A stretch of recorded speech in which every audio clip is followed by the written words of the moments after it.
स्वागत। मैं हरजिंदर सिंह रंधावा, तुम देख रहे हो पंजाब टेलीविजन और मेरे नाल ने सीनियर जर्नलिस्ट जी भास्कर जी और इंद्रप्रीत जी, दोनों नूं जी हैं।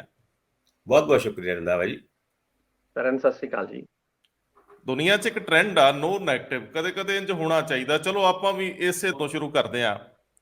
ਹਰਜੋਤ ਬੈਂਸ ਵਿਆਹ ਬੰਧਨ 'ਚ ਬੱਝਣ ਲੱਗੇ ਇੱਕ IPS ਅਫਸਰ ਨਾਲ। ਇੱਕ ਮੁਬਾਰਕਬਾਦ ਅੱਗੇ ਵਧਾ ਕੇ ਗੱਲ ਤੋਰਦੇ ਆ ਤਾਂ ਫਿਰ ਅੰਕੜਿਆਂ ਦੇ ਭਰਮ ਜਾਲ 'ਚ ਬਿਲਕੁਲ ਨਹੀਂ ਜਾਣਾ, ਪਰ ਕੁਝ ਸਤਰਾਂ ਨਾਲ ਤੁਰਦੇ ਆ। ਉੱਚੀਆਂ ਹਵਾਵਾਂ 'ਚ ਨਾ ਬਹੁਤਾ ਉਛਾਲ ਮੈਨੂੰ, ਮੈਂ ਰੇਤ ਦੀ ਹਾਂ ਮੁੱਠੀ, ਸੱਜਣਾ ਸੰਭਾਲ ਮੈਨੂੰ। ਇਹ ਸਿਆਸਤ ਰੇਤ ਦੀ ਮੁੱਠੀ ਵਰਗੀ ਹੈ ਤੇ ਇਹਨੂੰ ਸੰਭਾਲਣ ਲਈ ਕਈ ਵਾਰੀ ਤਿਲਕਣਬਾਜ਼ੀ 'ਚ ਬੰਦਾ ਫਸ ਜਾਂਦਾ। ਇੱਕ ਦਿਨ ਕੋਈ ਹੋਰ ਬਿਆਨ, ਕੱਲ ਕੋਈ ਹੋਰ ਬਿਆਨ, ਪਰਸੋਂ ਕੋਈ ਹੋਰ ਬਿਆਨ। ਅਸੀਂ ਕਰਜ਼ ਦੀ ਗੱਲ ਜ਼ਰੂਰ ਕਰਾਂਗੇ। 3,47,000 ਕਰੋੜ ਕਿ 3,27,000 ਕਰੋੜ ਸਰਕਾਰ ਫਸ ਗਈ। 31,000 ਕਰੋੜ ਵਿੱਚ ਹੈ ਕਿ ਨਹੀਂ ਹੈ, ਇਹ ਅੰਕੜਿਆਂ 'ਚ ਬਹੁਤ ਅੱਗੇ ਜਾ ਕੇ ਜਾਵਾਂਗੇ। ਪਰ ਮੈਂ ਤੁਹਾਡੇ ਨਾਲ ਇੱਕ ਉਹ ਗੱਲ ਜ਼ਰੂਰ ਸਾਂਝੀ ਕਰਨੀ ਹੈ ਬਹੁਤ ਸ਼ੁਰੂ ਦੇ ਵਿੱਚ, ਜਿੱਥੇ SIT ਕੋਟਕਪੂਰਾ ਨਾਲ ਸੰਬੰਧਿਤ ਬੇਅਦਬੀ ਮਾਮਲਿਆਂ ਤੋਂ ਬਾਅਦ ਦੀਆਂ ਘਟਨਾਵਾਂ, LK ਯਾਦਵ ਦੀ ਅਗਵਾਈ ਔਰ ਇੱਕ ਨਵਾਂ ਚਲਾਨ ਪੇਸ਼, ਸੰਗਤ ਦੇ ਉੱਤੇ ਝੂਠੇ ਪਰਚੇ, ਆਪਣੇ ਅਹੁਦੇ ਦੀ ਦੁਰਵਰਤੋਂ, ਗਲਤ ਸਬੂਤ ਪੈਦਾ ਕਰਨੇ, ਔਰ ਇਹ ਉਹਨਾਂ ਵੱਡੇ ਲੋਕਾਂ ਦੇ ਖਿਲਾਫ ਚਲਾਨ ਪੇਸ਼ ਹੋਇਆ ਔਰ ਉਹਨਾਂ ਨੂੰ 23 ਤਰੀਕ ਲਈ ਸੰਮਨ ਕੀਤਾ ਗਿਆ। ਇਹ ਸਵਾਲ ਅਤੈਮ ਆ ਕਿ ਸੰਗਤ ਦੇ ਸਮਾਨਾਂਤਰ ਜਿਹੜੇ ਉੱਥੇ ਗੋਲੀ ਚੱਲਣ ਤੋਂ ਬਾਅਦ ਪਰਚੇ ਹੋਏ ਸੀਗੇ, ਪੈਰਲਲ FIRs ਹੋਈਆਂ ਸੀਗੀਆਂ, ਉਹਦੇ ਚ ਕਲੀਨ ਚਿੱਟ ਦਿੱਤੀ ਆ ਕਿ ਨਹੀਂ, ਸੰਗਤ ਦੋਸ਼ੀ ਨਹੀਂ ਹੈ, ਇਹਨਾਂ ਦੇ ਖਿਲਾਫ ਇੱਕ ਸਾਜ਼ਿਸ਼ੀ ਤਰੀਕੇ ਨਾਲ ਪਰਚੇ ਬਣਾਏ ਗਏ। ਸਭ ਤੋਂ ਪਹਿਲਾਂ ਭਾਸਕਰ ਸਾਹਿਬ, SIT ਕੋਟਕਪੂਰਾ ਮਾਮਲੇ ਦੇ ਵਿੱਚ ਬਣੀ LK ਯਾਦਵ ਵਾਲੀ ਉਹ ਸਿੱਖ ਸੰਗਤ ਨੂੰ ਬੇਕਸੂਰ ਘੋਸ਼ਿਤ ਕਰ ਦਿੰਦੀ ਆ ਔਰ ਕਈ ਵੱਡੇ ਅਧਿਕਾਰੀ ਜਿਹੜੇ ਪਹਿਲਾਂ ਵੀ ਇਹਨਾਂ ਮਾਮਲਿਆਂ 'ਚ ਫਸੇ ਹੋਏ ਆ ਉਹਨਾਂ ਦੇ ਖਿਲਾਫ ਚਾਰਜਸ਼ੀਟ ਦਾਇਰ ਕਰ ਦਿੰਦੀ ਆ। ਕਿ ਇਹਦੇ ਨਾਲ ਮੁਸ਼ਕਲਾਂ ਵਧਣਗੀਆਂ? ਇਹ ਮੈਨੂੰ ਜਰਾ ਘਟਨਾਕ੍ਰਮ ਦੱਸ ਦਿਓ, ਉਹ ਧਰਾਵਾਂ, ਉਹ ਬੰਦੇ, ਉਹ ਸਾਰੀਆਂ ਗੱਲਾਂ ਅੱਗੇ ਵਧਾ ਦਿਓ। ਰੰਧਾਵਾ ਜੀ, 14 ਅਕਤੂਬਰ 2015 ਨੂੰ ਜਦ ਕੋਟਕਪੂਰਾ ਦੇ ਵਿੱਚ ਗੋਲੀ ਚੱਲੀ ਸੀਗੀ ਔਰ ਉਸ ਤੋਂ ਬਾਅਦ ਬਹਿਬਲ ਕਲਾਂ ਦੇ ਵਿੱਚ ਵੀ ਚੱਲੀ ਸੀਗੀ, ਜਿਹਦੇ ਵਿੱਚ 2 ਵਿਅਕਤੀਆਂ ਦੀ ਮੌਤ ਹੋ ਗਈ ਸੀ, ਧਰਨਾਕਾਰੀ, ਪ੍ਰਦਰਸ਼ਨਕਾਰੀ। ਔਰ ਇਹ ਗੱਲ ਕਈ ਵਾਰ ਸਾਹਮਣੇ ਆਈ ਹੈ ਕਿ ਉਹ ਪੀਸਫੁਲ ਪ੍ਰੋਟੈਸਟਰ ਸੀਗੇ, ਉਹਨਾਂ ਦੇ ਉੱਤੇ ਪੁਲਿਸ ਨੇ ਗੋਲੀਆਂ ਚਲਾਈਆਂ। SIT ਆਪਣੀ ਜਾਂਚ ਦੇ ਵਿੱਚ ਅੱਗੇ ਵਧ ਰਹੀ ਸੀ ਤੇ ਕੱਲ ਇੱਕ ਮਹੱਤਵਪੂਰਨ ਜਿਹੜੀ ਡਿਵੈਲਪਮੈਂਟ ਹੋਈ, ਉਹਦੇ ਵਿੱਚ 14 ਅਕਤੂਬਰ 2015 ਨੂੰ ਕੋਟਕਪੂਰਾ ਦੇ ਥਾਣੇ ਦੇ ਵਿੱਚ ਇੱਕ ਕੇਸ ਦਰਜ ਕੀਤਾ ਗਿਆ ਸੀ, ਜਿਹਦੇ ਵਿੱਚ ਪ੍ਰਦਰਸ਼ਨਕਾਰੀਆਂ ਦੇ ਖਿਲਾਫ ਸੀਰੀਅਸ ਐਲੀਗੇਸ਼ਨਸ, ਸਬੂਤ, ਹੋਰ ਵੀ ਚੀਜ਼ਾਂ ਪੇਸ਼ ਕੀਤੀ ਗਈ ਸੀ ਔਰ ਉਹਦੇ ਰਾਹੀਂ ਉਹਨਾਂ ਨੂੰ ਬੁੱਕ ਕੀਤਾ ਗਿਆ ਸੀ। ਪਰ ਹੁਣ ਕੱਲ ਜਿਹੜਾ ਕੋਰਟ ਦੇ ਵਿੱਚ ਚਲਾਨ ਪੇਸ਼ ਕੀਤਾ ਗਿਆ, ਉਹਦੇ ਵਿੱਚ ਉਹਨਾਂ ਧਰਨਾਕਾਰੀਆਂ ਨੂੰ ਕਲੀਨ ਚਿੱਟ ਦਿੱਤੀ ਗਈ ਹੈ ਔਰ ਉਹਨਾਂ ਪੁਲਿਸ ਅਫਸਰਾਂ ਨੂੰ ਜਿਨ੍ਹਾਂ ਦੇ ਕਹਿਣ ਤੇ, ਜਿਨ੍ਹਾਂ ਦੀ ਕਾਰਗੁਜ਼ਾਰੀ ਦੇ ਕਰਕੇ ਉਹ ਕੇਸ, ਝੂਠਾ ਕੇਸ ਦਰਜ ਕੀਤਾ ਗਿਆ ਸੀ, ਉਸ ਕੇਸ ਨੂੰ ਝੂਠਾ ਦਰਜ ਕਰਾਰ ਦਿੱਤਾ ਗਿਆ। ਹੁਣ ਇਹਦੇ ਵਿੱਚ ਜਿਹੜੇ ਲੋਕਾਂ ਨੂੰ ਆਰੋਪੀ ਬਣਾਇਆ, ਉਹਦੇ ਵਿੱਚ ਫਾਰਮਰ DGP ਸੁਮੇਧ ਸਿੰਘ ਸੈਣੀ ਹੈਗੇ ਨੇ ਔਰ ਉਸ ਟਾਈਮ ਦੇ IG ਪਰਮਰਾਜ ਸਿੰਘ ਉਮਰਾ ਨੰਗਲ ਹੈਗੇ ਨੇ ਔਰ ਉਸ ਤੋਂ ਇਲਾਵਾ ਫਰੀਦਕੋਟ ਦੇ ਉਸ ਵਕਤ ਦੇ SSP ਸੁਰਿੰਦਰ ਸਿੰਘ ਮਾਨ ਹੈਗੇ ਨੇ ਔਰ SHO ਜਿਨ੍ਹਾਂ ਨੇ ਇਹ ਝੂਠਾ ਕੇਸ ਦਰਜ ਕੀਤਾ ਸੀਗਾ, ਗੁਰਦੀਪ ਸਿੰਘ ਪੰਧੇਰ। ਇਹਨਾਂ ਸਾਰਿਆਂ ਨੂੰ ਬੁੱਕ ਕਰਕੇ ਅਦਾਲਤ ਦੇ ਵਿੱਚ ਇਹ ਚਲਾਨ ਜਦ ਪੇਸ਼ ਕੀਤਾ ਗਿਆ ਤੇ ਉਹਨਾਂ ਨੂੰ 23 ਮਾਰਚ ਵਾਸਤੇ ਅਦਾਲਤ ਦੇ ਵਿੱਚ ਪੇਸ਼ ਹੋਣ ਦੇ ਹੁਕਮ ਹੋਏ ਨੇ ਔਰ ਆਪਣੀ ਉਸ ਕਾਰਗੁਜ਼ਾਰੀ ਦੇ ਵਾਸਤੇ ਕੀ ਕਹਿਣਾ ਚਾਹੁੰਦੇ ਹੋ, ਅਦਾਲਤ ਨੇ ਇਹ ਨੋਟਿਸ ਉਹਨਾਂ ਨੂੰ ਭੇਜਿਆ। ਮੈਨੂੰ ਇਹ ਲੱਗਦਾ ਹੈ ਕਿ ਉਹ ਜਿਹੜੇ ਪੁਲਿਸ ਦੇ तमाम ਮੁਲਾਜ਼ਮ ਜਿਹੜੇ ਹਜੇ ਤੱਕ ਫੇਕ ਜਿਹੜਾ ਪੁਲਿਸ ਫਾਇਰਿੰਗ ਦੇ ਉੱਤੇ ਘਿਰਦੇ ਨਜ਼ਰ ਆ ਰਹੇ ਸੀ, ਹੁਣ ਇਹ ਝੂਠੇ ਕੇਸ ਦੇ ਮਾਮਲੇ ਦੇ ਵਿੱਚ ਵੀ ਅਦਾਲਤ ਦੇ ਵਿੱਚ ਹੱਥ ਬਨ ਕੇ ਖੜੇ ਹੋਣਾ ਪਏਗਾ ਇਹਨਾਂ ਨੂੰ ਔਰ ਸਖਤ ਸਜ਼ਾ ਵੀ ਹੋ ਸਕਦੀ ਹੈ, ਕਿਉਂਕਿ ਉਹ तमाम ਗਵਾਹ, ਹੋਰ ਵੀ ਜਿਹੜੀ ਵੀ ਚੀਜ਼ਾਂ ਜਿਹਦੇ ਬੇਸ ਤੇ ਉਹ ਕੇਸ ਕੀਤਾ ਗਿਆ ਸੀ, ਉਹ ਸਾਰੀ ਝੂਠੀ ਪਾਈਆਂ ਗਈਆਂ। ਫਰੀਦਕੋਟ ਦੇ ਵਿੱਚ ਤੁਹਾਨੂੰ ਯਾਦ ਹੋਏਗਾ, ਉਹਨਾਂ ਦਿਨਾਂ ਦੇ ਵਿੱਚ ਫਿਰੋਜ਼ਪੁਰ ਦੇ ਵਿੱਚ ਇੱਕ ਜਿਪਸੀ ਭੇਜੀ ਗਈ ਸੀ ਔਰ ਉਸ ਜਿਪਸੀ ਦੇ ਵਿੱਚ ਖਾਸ ਤੌਰ ਤੇ ਕੁਝ ਰਿਪੇਅਰ ਕੀਤੀ ਜਾ ਰਹੀ ਸੀ ਔਰ ਰਿਪੇਅਰ ਕਰਨ ਤੋਂ ਬਾਅਦ ਇਹ ਸਬੂਤ ਦੇ ਤੌਰ ਤੇ ਪੇਸ਼ ਕੀਤੀ ਜਾਣੀ ਸੀ ਕਿ ਪ੍ਰਦਰਸ਼ਨਕਾਰੀਆਂ, ਧਰਨਾਕਾਰੀਆਂ ਨੇ ਪੁਲਿਸ ਦੇ ਉੱਤੇ ਅਟੈਕ ਕੀਤਾ ਸੀਗਾ। ਹੁਣ ਉਹ तमाम ਮਾਮਲੇ, ਉਹ तमाम ਝੂਠੇ ਗਵਾਹ ਅਦਾਲਤ ਦੇ ਵਿੱਚ ਇੱਕ ਤਰੀਕੇ ਨਾਲ ਪੇਸ਼ ਹੋਣਗੇ ਔਰ ਉਹਦੇ ਰਾਹੀਂ ਪੁਲਿਸ ਵਾਲਿਆਂ ਨੂੰ ਦੋਸ਼ੀ ਕਰਾਰ ਦਿੱਤਾ ਜਾ ਸਕਦਾ ਹੈ। ਗੋਲੀਆਂ ਦੇ ਨਿਸ਼ਾਨ, ਜਿਪਸੀ ਦੇ ਵਿੱਚ ਗੋਲੀਆਂ ਮਾਰਨ ਦੀ ਘਟਨਾ ਔਰ ਉਸ ਤੋਂ ਇਲਾਵਾ ਬਹੁਤ ਸਾਰੀਆਂ ਜਿਹੜੀਆਂ ਗੋਲੀਆਂ, ਉਹਨਾਂ ਦੀ ਟੈਂਪਰਿੰਗ ਕੀਤੀ ਜਾਣੀ, ਉਹਦੇ ਆਰੀਆਂ ਦੇ ਨਾਲ ਜਿਹੜਾ ਉਹ ਉਦੋਂ ਕਈ ਕੁਝ ਉੱਥੇ ਹੋਇਆ। ਜਦੋਂ ਕਿਤੇ ਸਾਰੀਆਂ ਚੀਜ਼ਾਂ ਖੁੱਲਣਗੀਆਂ, ਪਤਾ ਨਹੀਂ ਕੀ ਕੀ ਖੁੱਲਣ ਵਾਲਾ। ਕਈ ਬੰਦੇ ਚਸ਼ਮਦੀਦ ਉਦੋਂ ਦੇ ਦੱਸਦੇ ਨੇ। ਹੁਣ ਤਾਂ ਪੁਲਿਸ ਵਿੱਚੋਂ ਵੀ ਕਈ ਲੋਕ ਬਾਹਰ ਆਉਣੇ ਸ਼ੁਰੂ ਹੋ ਗਏ। ਸਮਝ ਨਹੀਂ ਆਉਂਦੀ ਕਿ ਇਹ ਮਾਮਲੇ ਕਿੱਥੇ ਜਾਣਗੇ, ਕਿਉਂ ਇਦਾਂ ਹੋਇਆ, ਕਿਸ ਤਰ੍ਹਾਂ ਹੋਇਆ, ਕੀ ਸਾਜ਼ਿਸ਼ ਸੀ, ਅਗਲੇ ਦਿਨਾਂ 'ਚ ਨੰਗੀ ਹੋਊਗੀ। ਪਰ ਮੈਂ ਜਦੋਂ ਇਹਨਾਂ ਨੂੰ ਦੇਖਦਾ, ਇੰਦਰਪ੍ਰੀਤ ਜੀ, ਸਾਰੇ ਮਾਮਲਿਆਂ ਨੂੰ, ਸਾਡੇ ਸਿੱਖ ਕੌਮ ਦੇ ਮਾਮਲੇ ਸਾਡੇ, ਮੈਂ ਇਸ ਕਰਕੇ ਕਹਿੰਦਾ ਕਿ ਇਹ ਖਿੱਤਾ ਬਹੁਗਿਣਤੀ ਨਾਲ ਪਛਾਣਿਆ ਜਾਂਦਾ, ਸਿੱਖ ਮਾਨਸਿਕਤਾ ਨਾਲ ਪਛਾਣਿਆ ਵੀ ਜਾਂਦਾ ਹੈ। ਇਸ ਕਰਕੇ ਇੱਥੋਂ ਦੇ ਮਸਲੇ ਨਾ ਉਭਾਰੇ ਜਾਣਗੇ, ਨਾ ਗੱਲ ਹੋਊਗੀ ਤਾਂ ਇੱਕ ਰੈਸਟਲੈਸਨੈਸ ਉਪਜਦੀ ਆ। ਸਰਕਾਰਾਂ ਜੇ ਇਹਨੂੰ ਐਡਰੈਸ ਨਹੀਂ ਕਰਦੀਆਂ ਤੇ ਆਪਾਂ ਉਹਦੇ ਨਤੀਜੇ ਭੁਗਤੇ ਨੇ। ਕੌਮੀ ਇਨਸਾਫ ਮੋਰਚੇ ਵਾਲੇ ਨਜ਼ਰੀਏ ਤੋਂ ਵੀ ਰੌਲਾ ਪਿਆ ਸੀ ਹਾਈ ਕੋਰਟ ਦੇ ਵਿੱਚ, ਉਹਨਾਂ ਦਾ ਇੱਕ ਰਸਤਾ ਸ਼ਾਇਦ ਹੁਣ ਖੋਲਤਾ, ਪੁਲਿਸ ਨੇ ਬੈਰੀਕੇਟਿੰਗ ਹਟਾ ਲਈ ਆ। ਗਵਰਨਮੈਂਟ ਹਾਈ ਕੋਰਟ ਦੀ ਸਖਤੀ ਤੋਂ ਬਾਅਦ ਥੋੜੀ ਹਰਕਤ ਚ ਆਈ ਹੈ। ਦੂਜੇ ਬੰਨੇ ਅਸੀਂ ਅਜਨਾਲੇ ਵਾਲੀ ਘਟਨਾ ਨੂੰ ਅਜੇ ਤੱਕ ਐਡਰੈਸ ਨਹੀਂ ਸੀ ਕਰ ਪਾਏ, ਪਰ ਹੁਣ ਜਿਸ ਤਰੀਕੇ ਨਾਲ ਸਿੰਘ ਸਾਹਿਬ ਨੂੰ ਉਹ ਰਿਪੋਰਟ ਪੇਸ਼ ਕੀਤੀ ਗਈ ਹੈ ਸ਼੍ਰੀ ਗੁਰੂ ਗ੍ਰੰਥ ਸਾਹਿਬ ਜੀ ਦੇ ਸਰੂਪ ਲੈ ਕੇ ਜਾਣ ਦੇ ਮਾਮਲੇ 'ਚ, ਔਰ ਉਹਦੇ 'ਚ ਬਹੁਗਿਣਤੀ ਲੋਕਾਂ ਦੀ ਜਿਹੜੀ ਰਾਏ ਦੱਸੀ ਜਾ ਰਹੀ ਹੈ ਕਿ ਉਹ ਇਸ ਤਰ੍ਹਾਂ ਦੇ ਮੌਕਿਆਂ ਤੇ ਲਿਜਾਏ ਜਾਣ ਦੇ ਖਿਲਾਫ, ਔਰ ਇਸੇ ਨਜ਼ਰੀਏ ਤੋਂ ਅੰਮ੍ਰਿਤਪਾਲ ਦਾ ਵੀ ਇੱਕ ਤੁਸੀਂ ਬਿਆਨ ਦੱਸ ਰਹੇ ਸੀ ਕਿ ਕੋਈ ਫਲੋਟ ਹੋ ਰਿਹਾ, ਔਰ ਇਹ ਸਾਰੀਆਂ ਚੀਜ਼ਾਂ ਨੂੰ ਇੱਕ ਵਾਰੀ ਜ਼ੁਬਾਨ ਦਿਓ ਕਿਉਂਕਿ ਮਾਮਲੇ ਤਿੱਖੇ ਟਕਰਾਅ 'ਚ ਬਦਲਦੇ ਆ, ਇਸ ਖਿੱਤੇ ਦੇ ਅਮਨ ਕਾਨੂੰਨ ਨੂੰ ਪ੍ਰਭਾਵਿਤ ਕਰਦੇ ਆ, ਕੌਮ ਦੀ ਮਾਨਸਿਕਤਾ ਨੂੰ ਬਾਹਰਲੇ ਲੋਕਾਂ ਦੇ ਵਿੱਚ ਕਿਸੇ ਹੋਰ ਤਰੀਕੇ ਨਾਲ ਪੇਸ਼ ਕਰਦੇ ਆ। ਜ਼ਰੂਰ ਇਹਨੂੰ ਜ਼ੁਬਾਨ ਦਿਓ। ਰੰਧਾਵਾ ਸਾਹਿਬ, ਬਿਲਕੁਲ ਇਹਦੇ ਚ ਜਿਹੜੀ ਕੱਲ ਰਿਪੋਰਟ ਪੇਸ਼ ਹੋਈ ਹੈ 16 ਮੈਂਬਰੀ ਕਮੇਟੀ ਦੀ ਜਥੇਦਾਰ ਸਾਹਿਬ ਨੂੰ, ਉਹਦੇ ਚ ਹਾਲਾਂਕਿ ਰਿਪੋਰਟ ਦਾ ਖੁਲਾਸਾ ਤਾਂ ਨਹੀਂ ਕੀਤਾ ਗਿਆ, ਲੇਕਿਨ ਜਿੰਨੀ ਸੋਰਸਿਸ ਤੋਂ ਆ ਰਹੀ ਹੈ ਉਹਦੇ ਚ ਇਹੀ ਕਿਹਾ ਗਿਆ ਹੈ ਕਿ ਜ਼ਿਆਦਾਤਰ ਲੋਕ ਜਿਹੜੇ ਕਮੇਟੀ ਦੇ ਹੈਗੇ ਆ ਉਹ ਇਸ ਪੱਖ 'ਚ ਹੀ ਸੀ ਕਿ ਗੁਰੂ ਗ੍ਰੰਥ ਸਾਹਿਬ ਦੇ ਸਰੂਪ ਕਿਸੇ ਵੀ ਇਸ ਤਰ੍ਹਾਂ ਦੀ ਜਗ੍ਹਾ ਤੇ ਨਹੀਂ ਜਾਣੇ ਚਾਹੀਦੇ ਜਿੱਥੇ ਕਲੈਸ਼ ਹੋਣ ਦਾ ਡਰ ਹੋਵੇ। ਦੇਖੋ, ਕਲੈਸ਼ ਦੇ ਵਿੱਚ ਕੋਈ ਫਿਰ ਇਹ ਨਹੀਂ ਦੇਖੂਗਾ। ਇਸ ਵਾਰ ਤਾਂ ਚਲੋ ਪੁਲਿਸ ਸੀ, ਇੱਥੇ ਦੀ ਸੀ, ਉਹਨਾਂ ਨੇ ਥੋੜਾ ਜਿਹਾ ਠਰਮੇ ਨਾਲ ਕੰਮ ਲਿੱਤਾ ਤੇ ਗੁਰੂ ਗ੍ਰੰਥ ਸਾਹਿਬ ਦੀ ਬੇਦਬੀ ਹੋਣ ਤੋਂ ਬਚ ਗਈ, ਮੈਂ ਇਹ ਅਲਫਾਜ਼ ਯੂਜ਼ ਕਰੂੰਗਾ। ਪਰ ਜੇ ਕਿਤੇ ਕਈ ਵਾਰੀ ਜਿਸ ਤਰ੍ਹਾਂ ਬਾਹਰ ਦੀ ਫੋਰਸ ਲੱਗੀ ਹੁੰਦੀ ਹੈ, ਇੱਥੇ ਕਈ ਵਾਰ ਆਮ ਤੌਰ ਤੇ ਪੈਰਾਮਿਲਟਰੀ ਫੋਰਸ ਲੱਗ ਜਾਂਦੀ ਹੈ, ਅਗਰ ਉੱਥੇ ਵੀ ਇਸ ਤਰ੍ਹਾਂ ਦੀ ਹਾਲਾਤ ਪੈਦਾ ਹੋ ਗਏ ਔਰ ਉਹ ਇੰਨਾ ਨਹੀਂ ਸਮਝਦੇ ਸਾਡੇ ਸੈਂਟੀਮੈਂਟਸ ਨੂੰ, ਤਾਂ ਮੈਨੂੰ ਲੱਗਦਾ ਕਿ ਹਾਲਾਤ ਜ਼ਿਆਦਾ ਖਰਾਬ ਹੋ ਸਕਦੇ ਸੀਗੇ। ਸੋ ਇਸ ਕਰਕੇ ਕਮੇਟੀ ਵੀ ਇਸ ਗੱਲ ਤੇ ਸਹਿਮਤ ਸੀ ਕਿ ਇਸ ਤਰ੍ਹਾਂ ਦੇ ਕਲੈਸ਼ ਦੇ ਵਿੱਚ ਨਹੀਂ ਲੈ ਕੇ ਜਾਣੇ ਚਾਹੀਦੇ। ਹੁਣ ਫੈਸਲਾ ਅੰਤਿਮ ਤਾਂ ਪੰਜ ਸਿੰਘ ਸਾਹਿਬਾਨ ਦੀ ਜਿਹੜੀ ਬੈਠਕ ਹੋਏਗੀ ਉਹਦੇ ਵਿੱਚ ਹੀ ਆਏਗਾ। ਪਰ ਮੈਂ ਜਿੰਨਾ ਕੁ ਕਮਿਊਨਿਟੀ ਦੇ ਵਿੱਚ ਵੀ ਗੱਲ ਕੀਤੀ ਹੈ ਜਾਂ ਹੋਰ ਜਿਹੜੇ ਲੋਕ ਨਾਨਕ ਨਾਮਲੇਵਾ ਹੈਗੇ ਨੇ, ਚਾਹੇ ਉਹ ਸਿੱਖ ਹੋਣ ਜਾਂ ਨਾ ਹੋਣ, ਲੇਕਿਨ ਬਹੁਤ ਸਾਰੇ ਲੋਕ ਦੂਜੇ ਧਰਮਾਂ ਦੇ ਵੀ ਗੁਰੂ ਨਾਨਕ ਸਾਹਿਬ ਨੂੰ ਜਾਂ ਸਿੱਖ ਧਰਮ ਨਾਲ ਸਹਿਮਤ ਨੇ, ਬਿਲੀਵ ਕਰਦੇ ਉਹਨਾਂ 'ਚ, ਤਾਂ ਉਹ ਵੀ ਇਸ ਗੱਲ ਦੇ ਉੱਤੇ ਤਾਂ ਉਹ ਸੀਗੇ ਕਿ ਵੀ ਨਹੀਂ, ਇਹ ਗੱਲ ਗਲਤ ਹੈ, ਉਹ ਨਹੀਂ ਲੈ ਕੇ ਜਾਣਾ ਚਾਹੀਦਾ, ਗੁਰੂ ਗ੍ਰੰਥ ਸਾਹਿਬ ਦਾ ਸਰੂਪ ਨਹੀਂ ਲੈ ਕੇ ਜਾਣਾ ਚਾਹੀਦਾ। ਤੁਸੀਂ ਕਲੈਸ਼ ਵਾਸਤੇ ਘੱਟੋ ਘੱਟ ਤੁਸੀਂ ਅੱਗੇ ਯੂਜ਼ ਨਹੀਂ ਕਰ ਸਕਦੇ। ਹਾਂ, ਤੁਸੀਂ ਉੱਥੇ ਕੋਈ ਪਰਮਾਨੈਂਟ ਹੀ ਧਰਨਾ ਲਗਾ ਕੇ ਬੈਠ ਗਏ ਹੋ ਤਾਂ ਤੁਸੀਂ ਇਹੋ ਜਿਹੀ ਥਾਂ ਤੇ ਰੱਖੋਗੇ ਗੁਰੂ ਗ੍ਰੰਥ ਸਾਹਿਬ ਨੂੰ ਜਿੱਥੇ ਸੁਰੱਖਿਅਤ ਹੈ। ਤਾਂ ਕੱਲ ਹੀ ਮੈਂ ਇੱਕ ਟੀਵੀ ਡਿਬੇਟ ਸੁਣ ਰਿਹਾ ਸੀਗਾ ਜਿਸ 'ਚ ਅੰਮ੍ਰਿਤਪਾਲ ਹੋਣੀ ਆਏ ਹੋਏ ਸੀ, ਇੰਟਰਵਿਊ ਸੀ ਉਹਨਾਂ ਦੀ, ਡਿਬੇਟ ਨਹੀਂ ਸੌਰੀ, ਇੰਟਰਵਿਊ ਸੀ ਉਹਨਾਂ ਦਾ। ਤਾਂ ਉਹ ਜੋ ਕਹਿ ਰਹੇ ਸੀ ਕਿ ਨਹੀਂ, ਇਹ ਲੈ ਕੇ ਜਾਣਾ ਗਲਤ ਨਹੀਂ ਹੈ, ਉਹ ਇਹਨੂੰ ਵਾਜਿਬ ਠਹਿਰਾ ਰਹੇ ਸੀ। ਉਹਨੇ ਪਿਛਲੀ ਉਦਾਹਰਨਾਂ ਵੀ ਦਿੱਤੀਆਂ ਕਿ ਜੀ ਜਦੋਂ ਜੰਗ ਤੇ ਜਾਂਦੇ ਹੁੰਦੇ ਆ ਤਾਂ ਉਦੋਂ ਵੀ ਲੈ ਕੇ ਜਾਂਦੇ, ਪਰ ਉਹਨਾਂ ਨੂੰ ਯਾਦ ਹੋਣਾ ਚਾਹੀਦਾ ਜਦੋਂ ਫੌਜ ਜੰਗ ਤੇ ਲੈ ਕੇ ਜਾਂਦੀ ਹੈ ਤਾਂ ਪਹਿਲਾਂ ਗੁਰੂ ਗ੍ਰੰਥ ਸਾਹਿਬ ਨੂੰ ਇੱਕ ਬਹੁਤ ਪਿੱਛੇ ਤੇ ਸੁਰੱਖਿਅਤ ਥਾਂ ਤੇ ਰੱਖਿਆ ਜਾਂਦਾ ਹੈ, ਜਿੱਥੋਂ ਉਹ ਸਿਰਫ ਪ੍ਰੇਰਣਾ ਲੈਂਦੇ ਆ ਜੰਗ ਲੜਨ ਵਾਸਤੇ ਅੱਗੇ ਜਾਣ ਲਈ। ਉਹਨੂੰ ਢਾਲ ਬਣਾ ਕੇ ਨਹੀਂ ਲੈ ਕੇ ਜਾਂਦੇ ਅੱਗੇ ਕਦੇ ਵੀ। ਤਾਂ ਉਹ ਇਹਨਾਂ ਚੀਜ਼ਾਂ 'ਚ ਫਰਕ ਹੈ। ਔਰ ਮੈਨੂੰ ਲੱਗਦਾ ਕਿ ਜਿਹੜਾ ਇਸੇ ਕਰਕੇ ਕਮਿਊਨਿਟੀ ਦੇ ਵਿੱਚ ਬਹੁਤ ਜ਼ਿਆਦਾ ਮਤਲਬ ਇਸ ਹਰਕਤ ਪ੍ਰਤੀ ਉਹਨਾਂ ਦੀ ਬਹੁਤ ਵਿਵਾਦ ਹੈ। ਇਹ ਠੀਕ ਨਹੀਂ ਹੈਗਾ ਜੋ ਕੀਤਾ ਉਹਨਾਂ ਨੇ। ਬਿਲਕੁਲ ਠੀਕ ਤੁਹਾਡੀ ਗੱਲ ਕਿ ਇਹਦੇ ਤੇ ਹਰੇਕ ਬੰਦਾ ਆਪਣੀ ਰਾਏ ਰੱਖ ਰਿਹਾ ਸੋਸ਼ਲ ਮੀਡੀਆ ਤੇ, ਇਹੀ ਤਾਂ ਫਰੀडम ਆ ਭਾਸਕਰ ਸਾਹਿਬ। ਅੱਜ ਕੱਲ ਕੋਈ ਵੀ ਵਿਅਕਤੀ ਜਿਹੜਾ ਉਹ ਪਹੁੰਚ ਤੋਂ ਬਾਹਰ ਨਹੀਂ, ਉਹ ਕਿੰਨੇ ਲੋਕਾਂ ਦੇ ਵਿੱਚ ਵੇਖਿਆ ਸੁਣਿਆ ਜਾਂਦਾ ਗੱਲ ਵੱਖਰੀ ਆ, ਪਰ ਹਰ ਬੰਦਾ ਬ੍ਰੌਡਕਾਸਟਰ ਹੈ, ਉਹਦੇ ਕੋਲ ਇਸ ਵੇਲੇ ਆਪਣੀ ਗੱਲ ਰੱਖਣ ਦਾ ਹੱਕ ਵੀ ਹੈ ਤੇ ਉਹਦੇ ਕੋਲ ਪਲੇਟਫਾਰਮ ਵੀ ਹੈ। ਲੇਕਿਨ ਮੈਂ ਕਿਉਂਕਿ ਖਬਰਾਂ ਨੇ, ਬੰਦਿਆਂ ਦੇ ਵੀ ਸੈਂਟੀਮੈਂਟ ਹੁੰਦੇ ਆ। ਪ੍ਰਧਾਨ ਮੰਤਰੀ ਸਾਹਿਬ ਦੀ ਸੁਰੱਖਿਆ ਨੂੰ ਲੈ ਕੇ ਬੜਾ ਹੀ ਰੌਲਾ ਪੈ ਗਿਆ ਸੀ ਉਦੋਂ, ਤੁਹਾਨੂੰ ਯਾਦ ਹੋਣਾ ਸਾਰੇ ਦੇਸ਼ ਦੇ ਵਿੱਚ ਕਿ ਕਿਉਂਕਿ ਵਿਅਕਤੀਆਂ ਪ੍ਰਤੀ ਅਸੀਂ ਵਿਅਕਤੀ ਪੂਜਕ ਵੀ ਹੋ ਗਏ, ਔਰ ਹੁੰਦਾ ਵੀ ਹੈ, ਸਾਰੀ ਦੁਨੀਆ 'ਚ ਇੰਝ ਵਾਪਰਿਆ, ਲੋਕ ਬੰਦਿਆਂ ਨੂੰ ਵੀ ਪੂਜਣਾ ਸ਼ੁਰੂ ਕਰ ਦਿੰਦੇ ਆ। ਖੈਰ, ਪ੍ਰਧਾਨ ਮੰਤਰੀ ਸਾਹਿਬ ਦੇ ਮਾਮਲੇ 'ਚ ਇਹ ਮਿੱਥ ਤਾਂ ਨਹੀਂ ਅਜੇ ਕਹੀ ਜਾ ਸਕਦੀ, ਪਰ ਉਹਨਾਂ ਦੇ ਜਿਹੜੇ ਪੈਰੋਕਾਰ ਨੇ, ਉਹਨਾਂ ਨੂੰ ਮੰਨਣ ਵਾਲੇ ਫਾਲੋਅਰ ਉਹਨਾਂ ਦੇ, ਉਹ ਬੜੇ ਵਿਚਲਿਤ ਹੋਏ ਸੀ ਕਿ ਸਾਡੇ ਪ੍ਰਧਾਨ ਮੰਤਰੀ ਨਾਲ ਇਹ ਕਿਉਂ ਵਾਪਰਿਆ। ਹੁਣ ਉਹਦੇ ਸੰਬੰਧੀ ਪੰਜਾਬ ਸਰਕਾਰ ਹਰਕਤ 'ਚ ਆਈ ਹੈ। ਭਾਸਕਰ ਸਾਹਿਬ, ਇਹ ਦੋਨੇ ਜਾਣੇ ਦੋ ਲਾਈਨਾਂ ਇਹਨੂੰ ਜ਼ਰੂਰ ਦਿਓ ਕਿ ਸਾਡੀ ਸਰਕਾਰ ਵੱਧ ਤੋਂ ਵੱਧ ਕੀ ਕਰ ਸਕਦੀ। ਜੇ ਮੁੱਖ ਮੰਤਰੀ ਆਪਣੇ ਚੀਫ ਸੈਕਟਰੀ ਨੂੰ ਕਹਿੰਦੇ ਦਿਓ ਰਿਪੋਰਟ, ਇੱਥੇ ਲਿਖੋ 4 ਅੱਖਰ, ਤੇ ਚੰਜੂਆ ਸਾਹਿਬ ਆਪਣੇ ਪੁਰਾਣੇ ਕਲੀਗਸ ਦੇ ਖਿਲਾਫ ਕੀ ਲਿਖ ਦੇਣਗੇ, ਕੀ ਕਾਰਵਾਈ ਹੋ ਸਕਦੀ। ਪਰ ਕੇਂਦਰ ਨੂੰ ਤਾਂ ਕੁਝ ਝੂਠਾ ਸੱਚਾ ਦੱਸਣਾ ਪੈਣਾ ਨਾ।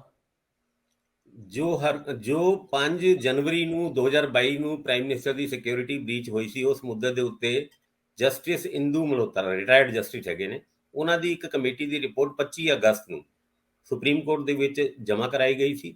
ਸੈਪਟੈਂਬਰ ਦੇ ਮਹੀਨੇ ਦੇ ਵਿੱਚ ਉਸ ਰਿਪੋਰਟ ਦੀ ਕਾਪੀ ਸੂਬੇ ਦੀ ਸਰਕਾਰ ਨੂੰ ਭੇਜ ਦਿੱਤੀ ਗਈ ਸੀ ਤੇ ਇਹਦੇ ਵਿੱਚ ਨਵੀਂ ਡਿਵੈਲਪਮੈਂਟ ਤਦ ਹੋਈ ਜਦ ਯੂਨੀਅਨ ਹੋਮ ਸੈਕਟਰੀ ਅਜੇ ਭੱਲਾ ਉਹਨਾਂ ਨੇ 2 ਦਿਨ ਪਹਿਲੇ ਲੈਟਰ ਲਿਖਿਆ ਸਾਡੇ ਚੀਫ ਸੈਕਟਰੀ, ਪੰਜਾਬ ਦੇ ਚੀਫ ਸੈਕਟਰੀ ਵੀਕੇ ਜੰਜੂਆ ਉਹਨਾਂ ਨੂੰ ਕਿ ਐਕਸ਼ਨ ਟੇਕਨ ਰਿਪੋਰਟ, ਤੁਸੀਂ ਇਹਦੇ ਉੱਤੇ ਐਕਸ਼ਨ ਕੀ ਲਿੱਤਾ ਉਹਦੇ ਬਾਰੇ ਸਾਨੂੰ ਦੱਸਿਆ ਜਾਏ।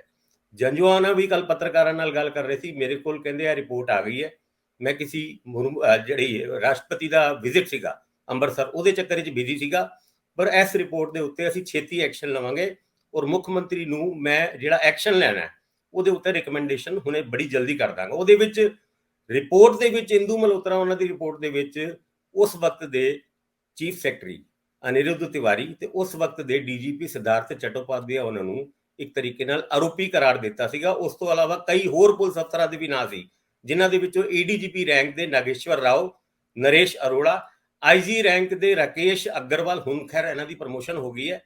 ਉਸ ਤੋਂ ਇਲਾਵਾ ਸੁਰਿੰਦਰ ਸਿੰਘ ਜਿਹੜੇ ਸੀਗੇ ਉਸ ਟਾਈਮ ਦੇ ਆਈਜੀ ਔਰ ਸੁਰਜੀਤ ਸਿੰਘ ਡੀਆਈਜੀ ਹੁੰਦੇ ਸੀਗੇ, ਹੁਣ ਤੇ ਰਿਟਾਇਰ ਹੋ ਗਏ ਨੇ।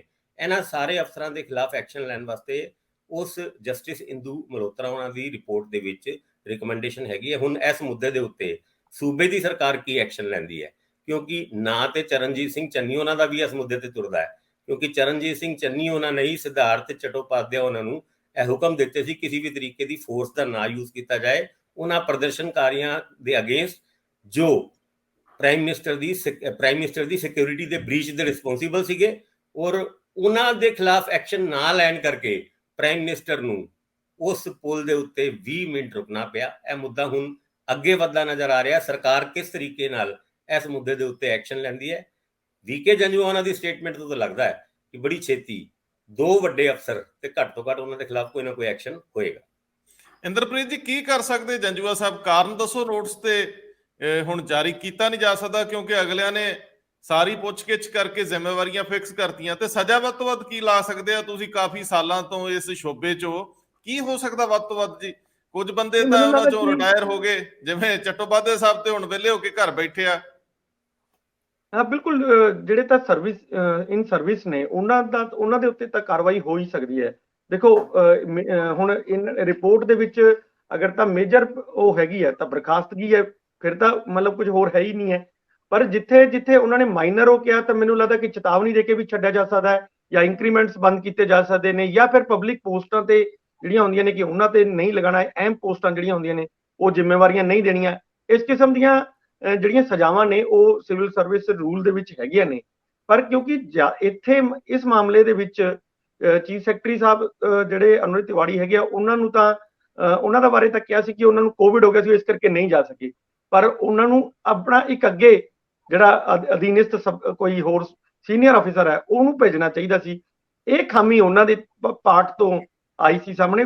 ਸਿਧਾਰਥ ਚਟੋਪਾਧਿਆਏ ਨੇ ਤਾਂ ਸਾਫ਼ ਹੀ ਕਹਿ ਦਿੱਤਾ ਕਿ ਸੀਐਮ ਨੇ ਮੈਨੂੰ ਰੋਕਿਆ ਸੀ, ਪਰ ਇੱਥੇ ਮੈਨੂੰ ਲੱਗਦਾ ਕਿ ਇਹ ਗੱਲ ਬਣੇਗੀ ਨਹੀਂ ਕਿ ਜੇ ਚੀਫ ਮਿਨਿਸਟਰ ਕਹਿ ਵੀ ਦੇਵੇ ਤਾਂ ਜ਼ਿੰਮੇਵਾਰੀ ਤਾਂ ਪ੍ਰਾਈਮ ਮਿਨਿਸਟਰ ਦੀ, ਉਹਨਾਂ ਦੇ ਉਹਦੀ ਸੁਰੱਖਿਆ ਦੀ ਜ਼ਿੰਮੇਵਾਰੀ ਤਾਂ ਡੀਜੀਪੀ ਦੇ ਉੱਤੇ ਹੈ।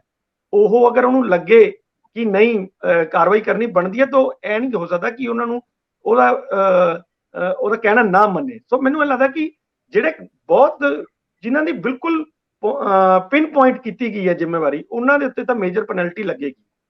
ਡਿਸਮਿਸ ਵੀ ਹੋ ਸਕਦਾ, ਕਈ ਅਜੇ ਮਤਲਬ ਹੈ ਨਹੀਂ ਹੈ, ਜਿਵੇਂ ਐਸਐਸਪੀ ਹਰਮਨਵੀਰ ਦਾ ਨਾਂ ਸੀ ਹੰਸ ਹੋਣਾ ਦਾ, ਉਹਨਾਂ ਨੂੰ ਕਿਹਾ ਕਿ ਹੁਣ ਤਾਂ ਸ਼ਾਇਦ ਹਰਮਨਵੀਰ ਨਹੀਂ ਜੀ, ਹਰਮਨਵੀਰ ਸਿੰਘ ਗਿੱਲ ਤਾਂ ਮੁਕਤਸਰ ਦੇ ਐਸਐਸਪੀ ਨੇ, ਡਿੰਪਾ ਦੇ ਭਰਾ ਨੇ, ਉਹਨਾਂ ਦਾ ਨਾਂ ਹੈ ਨਹੀਂ। ਹਰਮਨਵੀਰ ਜਿਹੜੇ ਹੰਸ ਨੇ, ਹੰਸ ਜਿਹੜੇ ਅੱਜ ਕੱਲ ਡੀਸੀਪੀ ਹੈੱਡਕੁਆਟਰ ਅੰਮ੍ਰਿਤਸਰ ਲੱਗੇ ਨੇ। ਹਾਂ, ਉਹਨਾਂ ਦੇਖੋ ਇਸ ਤਰ੍ਹਾਂ ਦੇ ਜਿਹੜੇ ਅਫਸਰ ਨੇ ਜਿਨ੍ਹਾਂ ਦੀ ਪ੍ਰਾਇਮਰੀ ਜ਼ਿੰਮੇਵਾਰੀ ਹੈਗੀ ਹੈ, ਜਿਹੜੇ ਫੀਲਡ ਦੇ ਉੱਤੇ ਹੀ ਨੇ, ਉਹਨਾਂ ਦੇ ਉੱਤੇ ਤਾਂ ਮੈਨੂੰ ਲੱਗਦਾ ਕਿ ਸ਼ਾਇਦ ਮੇਜਰ ਪੈਨਲਟੀ ਹੀ ਲੱਗੇਗੀ ਜੀ।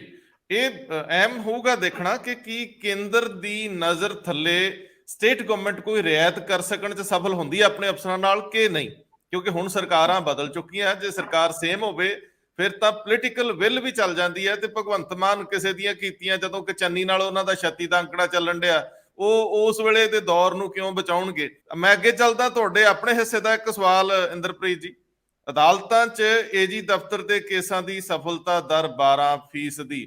ਮੈਨੂੰ ਤਾਂ ਇਹ ਵੀ ਹੈਰਾਨਗੀ ਹੁੰਦੀ ਆ ਕਿ ਕਦੇ-ਕਦੇ 10-10 ਸਾਲ ਵੀ ਏਜੀ ਚੱਲੇ ਆ। ਮੱਤੇਵਾਲ ਸਾਹਿਬ ਦਾ ਜ਼ਿਕਰ ਆਉਂਦਿਆਂ ਉਹ ਮਿਨਿਸਟਰਾਂ ਨਾਲੋਂ ਵੀ ਵੱਡੇ ਹੁੰਦੇ ਸੀ। ਐਡਵੋਕੇਟ ਜਨਰਲ ਦੇ ਅਹੁਦੇ ਦੀ ਆਪਣੀ ਮਰਿਆਦਾ ਗਰਮਾ, ਮੈਨੂੰ ਯਾਦ ਬਹੁਤੇ ਮੰਤਰੀ ਭੱਜਦੇ ਹੁੰਦੇ ਸੀ ਉਹਨਾਂ ਕੋਲ ਸਲਾਹ ਲੈਣ। ਬਾਦਲ ਸਾਹਿਬ ਵੀ ਉਹਨਾਂ ਤੋਂ ਸਲਾਹ ਲੈਂਦੇ ਹੁੰਦੇ ਸੀ। ਫਿਰ ਏਜੀ ਦਫ਼ਤਰ ਕਿਸੇ ਹੋਰ ਤਰ੍ਹਾਂ ਜਾਣਿਆ ਜਾਣ ਲੱਗ ਗਿਆ ਜਦੋਂ ਅਤੁਲ ਨੰਦਾ ਸਾਹਿਬ ਆ ਗਏ, ਤੇ ਫਿਰ ਹੁਣ ਜਿਹੜਾ ਲਗਾਤਾਰ ਏਜੀ ਦਫ਼ਤਰ ਬਦਲੀਆਂ ਕਰਕੇ ਜਾਣਿਆ ਜਾਂਦਾ, ਇੱਕ ਏਜੀ ਆਇਆ, ਦੂਜਾ ਗਿਆ, ਦੂਜਾ ਆਇਆ, ਤੀਜਾ ਗਿਆ। ਤੇ ਅੱਜ ਦੇ ਦਿਨ 'ਚ ਜੇ ਇਹਨਾਂ ਦੀ ਦਾਰੀ ਸਫਲਤਾ, ਤੁਹਾਨੂੰ ਯਾਦ ਆ ਅਤੁਲ ਨੰਦਾ ਦੇ ਵੇਲੇ ਜਦੋਂ ਕੁੰਵਰ ਵਿਜੇ ਪ੍ਰਤਾਪ ਵਾਲੀ ਰਿਪੋਰਟ ਖਾਰਜ ਹੋਈ, ਬੜਾ ਰੌਲਾ ਪਿਆ, ਆਖੇ ਬਦਲੋ ਜੀ ਇਹਨਾਂ ਨੂੰ, ਰੰਧਾਵੇ ਹੋਣੀ ਪੈ ਗਏ ਗੱਲ, ਜਿੰਨੇ ਵੀ ਉਹ ਮਾਝਾ ਬ੍ਰਿਗੇਡ ਦੇ ਮੰਤਰੀ ਸੀ, ਕਿ ਹੋ ਕੀ ਰਿਹਾ। ਇਸ ਤੋਂ ਪਹਿਲਾਂ ਕਈ ਕੇਸਾਂ 'ਚ ਨਸ਼ਿਆਂ ਤੋਂ ਲੈ ਕੇ ਰਿਪੋਰਟਾਂ ਖੁੱਲਣ ਤੋਂ ਲੈ ਕੇ ਏਜੀ ਦਫ਼ਤਰ ਸਦਾ ਹੀ ਪਿਛਲ ਪੈਰੀ ਮੁੜਦਾ ਰਿਹਾ। ਤੇ ਹੁਣ ਜਿਹੜੀ ਗੱਲ 12% ਦੀ ਦਰ ਤੇ 5 ਸਾਲਾਂ 'ਚ ਪ੍ਰਾਈਵੇਟ ਵਕੀਲਾਂ ਨੂੰ, ਕਦੇ ਦਿੱਲੀ 'ਚ ਵੱਡਾ ਬੰਦਾ ਹਾਇਰ ਕਰ ਲਓ, ਕਦੇ ਚੰਡੀਗੜ੍ਹ 'ਚ ਡਰੱਗ ਮਾਮਲਿਆਂ 'ਚ ਲੈ ਆਓ, ਕਦੇ ਕਿਸੇ ਮਾਮਲੇ 'ਚ ਲੈ ਆਓ, ਤੇ ਉਹਨਾਂ ਨੂੰ 32 ਕਰੋੜ ਰੁਪਇਆ ਦੇਤਾ। ਇਹ ਗੱਲ ਥੋੜੀ ਅੱਗੇ ਵਧਾਓ। ਰੰਧਾਵਾ ਸਾਹਿਬ, ਜਿਹੜਾ ਇਹ ਰਿਪੋਰਟ ਆਈ ਹੈਗੀ ਹੈ, ਇੱਕ ਸਵਾਲ ਸੀ, ਕੁਐਸਚਨ ਲੱਗਿਆ ਹੋਇਆ ਸੀ ਵਿਧਾਨ ਸਭਾ ਦੇ ਵਿੱਚ, ਜਿਹਦਾ ਜਵਾਬ ਦਿੱਤਾ ਹੈ। ਕਿਉਂਕਿ ਅਨਸਟਾਰਡ ਕੁਐਸਚਨ ਸੀ, ਇਸ ਕਰਕੇ ਇਸ ਤੇ ਬਹਿਸ ਤਾਂ ਹੋਈ ਨਹੀਂ ਹੈ। ਇਹ ਤਾਂ ਸਿੱਧਾ ਸਵਾਲ ਦਾ ਜਵਾਬ ਹੀ ਚਲਾ ਗਿਆ। ਇਸ ਕਰਕੇ ਮੈਂ ਪਰ ਇਹਦੇ 'ਚ ਇੱਕ ਚੀਜ਼ ਕਹਿਣਾ ਇਹ ਚਾਹੁੰਦਾ ਹੈ ਕਿ ਜਿਹੜਾ ਏਜੀ ਆਫਿਸ ਹੈ, ਕਦੇ ਵੀ ਏਜੀ ਆਫਿਸ ਮੈਨੂੰ ਨਹੀਂ ਲੱਗਿਆ ਅੱਜ ਤੱਕ ਕਿ ਕਦੇ ਏਜੀ ਆਫਿਸ ਦੇ ਵਿੱਚ ਮੈਰਿਟ ਦੇ ਆਧਾਰ ਤੇ ਬੰਦੇ ਰੱਖੇ ਗਏ ਹੋਣ। ਸਾਰੇ ਪਾਸੋਂ ਇੱਕ ਲਿਸਟ, ਚਾਹੇ ਚੀਫ ਮਿਨਿਸਟਰ ਭੇਜੇ, ਚਾਹੇ ਉਹਨਾਂ ਦੇ ਹੋਰ ਸੀਨੀਅਰ ਮਿਨਿਸਟਰਸ ਭੇਜਣ, ਜਾਂ ਈਵਨ ਜਿਹੜੇ ਏਜੀ ਖੁਦ ਹੁੰਦੇ ਆ ਉਹਨਾਂ ਦੀ ਆਪਣੀ ਉਹ ਚੱਲੇ, ਉਸ ਤਰ੍ਹਾਂ ਦੇ ਬੰਦਿਆਂ ਨੂੰ ਜ਼ਿਆਦਾਤਰ ਮਤਲਬ ਇਸ ਟੀਮ ਦੇ ਵਿੱਚ ਲਿਆ ਜਾਂਦਾ ਹੈ। ਤੇ ਜਦੋਂ ਦੇਖੋ ਮੈਰਿਟ ਨਹੀਂ ਹੋਊਗੀ ਤਾਂ ਮੈਨੂੰ ਲੱਗਦਾ ਕਿ ਫਿਰ ਕੰਮ ਵੀ ਇਸੇ ਤਰ੍ਹਾਂ ਦਾ ਹੀ ਹੋਊਗਾ। ਹੁਣ ਤੁਸੀਂ ਦੇਖੋ 2 ਲੱਖ ਤੋਂ ਉੱਤੇ ਕੇਸ ਪਿਛਲੇ 5 ਸਾਲ ਦੇ ਉੱਤੇ ਲੱਗੇ ਆ, ਜਿਨ੍ਹਾਂ ਚੋਂ 25,000 ਤੇ ਸਾਨੂੰ ਸਫਲਤਾ ਮਿਲੀ ਹੈ, ਬਾਕੀ ਤਾਂ ਸਾਰੇ ਦੇ ਸਾਰੇ ਅਸੀਂ ਹਾਰ ਗਏ ਆ। ਇਹ ਤਾਂ ਉਹ ਕੇਸ ਨੇ ਜਿਹੜੇ ਛੋਟੇ ਨੇ ਜਿਨ੍ਹਾਂ ਦੇ, ਪਰ ਵੱਡੇ ਕੇਸ ਨੇ ਜਿਹੜੇ, ਉਸ ਤੇ ਤਾਂ ਟੋਟਲ ਏਜੀ ਆਫਿਸ ਦਾ ਕੋਈ ਕੰਮ ਹੀ ਨਹੀਂ ਰਿਹਾ। ਉਹ ਤਾਂ ਸਾਰਾ ਏਜੀ ਆਫਿਸ ਉੱਤੇ ਸਿਰਫ ਕੰਮ ਇਹ ਕਰਦਾ ਰਿਹਾ ਕਿ ਇੱਕ ਵੱਡਾ ਵਕੀਲ ਕਿਹੜਾ ਹਾਇਰ ਕਰਨਾ ਹੈ, ਚਾਹੇ ਉਹ ਐਸਵਾਈਐਲ ਦੇ ਮਾਮਲੇ ਹੋਣ ਜਾਂ ਇਹਦੇ ਹੋਰ ਇਹਦੇ ਨਾਲ ਸੰਬੰਧਿਤ ਜਿਹੜੇ ਵੱਡੇ ਮਾਮਲੇ ਹੋਣ, ਉਹਨਾਂ ਤੇ ਸਾਰੇ ਹੀ ਵਕੀਲ ਜਿੰਨੇ ਨੇ ਉਹ ਦਿੱਲੀ ਦੀ ਟੀਮ ਕਰਦੀ ਹੈ। ਸੋ ਮੈਨੂੰ ਇਹ ਲੱਗਦਾ ਕਿ ਜਦੋਂ ਮੈਰਿਟ ਨਹੀਂ ਹੋਊਗੀ ਤਾਂ ਸਾਡੇ ਕੋਲ ਰਿਜ਼ਲਟ ਇਸੇ ਕਿਸਮ ਦੇ ਹੀ ਆਣਗੇ।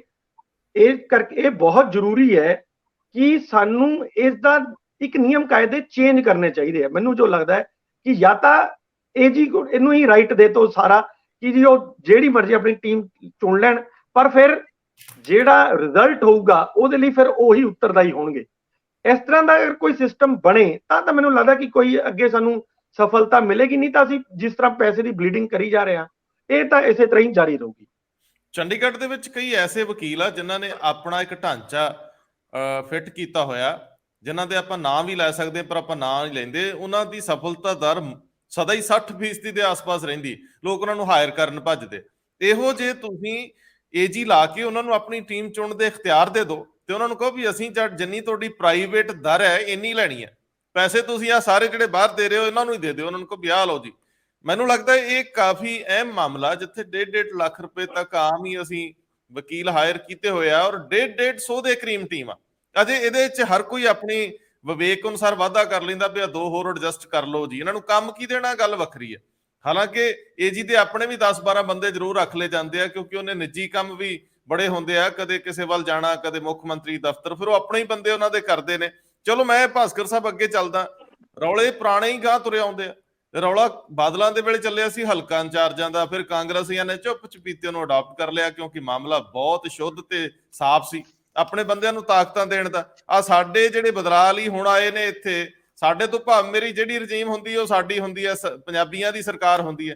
ਇਸ ਸਰਕਾਰ ਨੇ ਵੀ ਆਪਣੇ ਹਲਕਾ ਇੰਚਾਰਜਾਂ ਨੂੰ ਨੰਬਰ 1 ਤੇ ਰੱਖਿਆ। ਇਹ ਰਿਪੋਰਟ ਤਾਂ ਪ੍ਰਕਾਸ਼ਿਤ ਹੋਈ ਆ ਗੁਰਦਾਸਪੁਰ ਤੋਂ, ਪਰ ਸਾਰੇ ਪੰਜਾਬ 'ਚ ਇਹੋ ਹੀ ਗੱਲ। ਵੈਸੇ ਇਹਨਾਂ ਨੂੰ ਬਹੁਤੇ ਥਾਵਾਂ ਤੇ ਲੋੜ ਨਹੀਂ ਪਈ ਕਿਉਂਕਿ 92 ਤਾਂ ਸਿੱਧੇ ਹੀ ਇਹਨਾਂ ਦੇ ਆਪਣੇ, ਸੋ ਥੋੜੇ ਇਹਨਾਂ ਨੂੰ ਹਲਕਾ ਇੰਚਾਰਜ ਲਾਉਣੇ ਪਏ ਆ, ਪਰ ਉਹਨਾਂ ਦਾ ਰੌਲਾ ਜਿਹਾ ਪਈ ਜਾਂਦਾ। ਗੁਰਦਾਸਪੁਰ 'ਚ ਜ਼ਿਆਦਾ ਰੌਲਾ ਹੈ। ਇਹ ਰਿਪੋਰਟ ਰਵੀ ਧਾਲੀਵਾਲ ਦੀ ਹੈ, ਇਹਨੂੰ ਜ਼ਰਾ ਜ਼ੁਬਾਨ ਦਿਓ।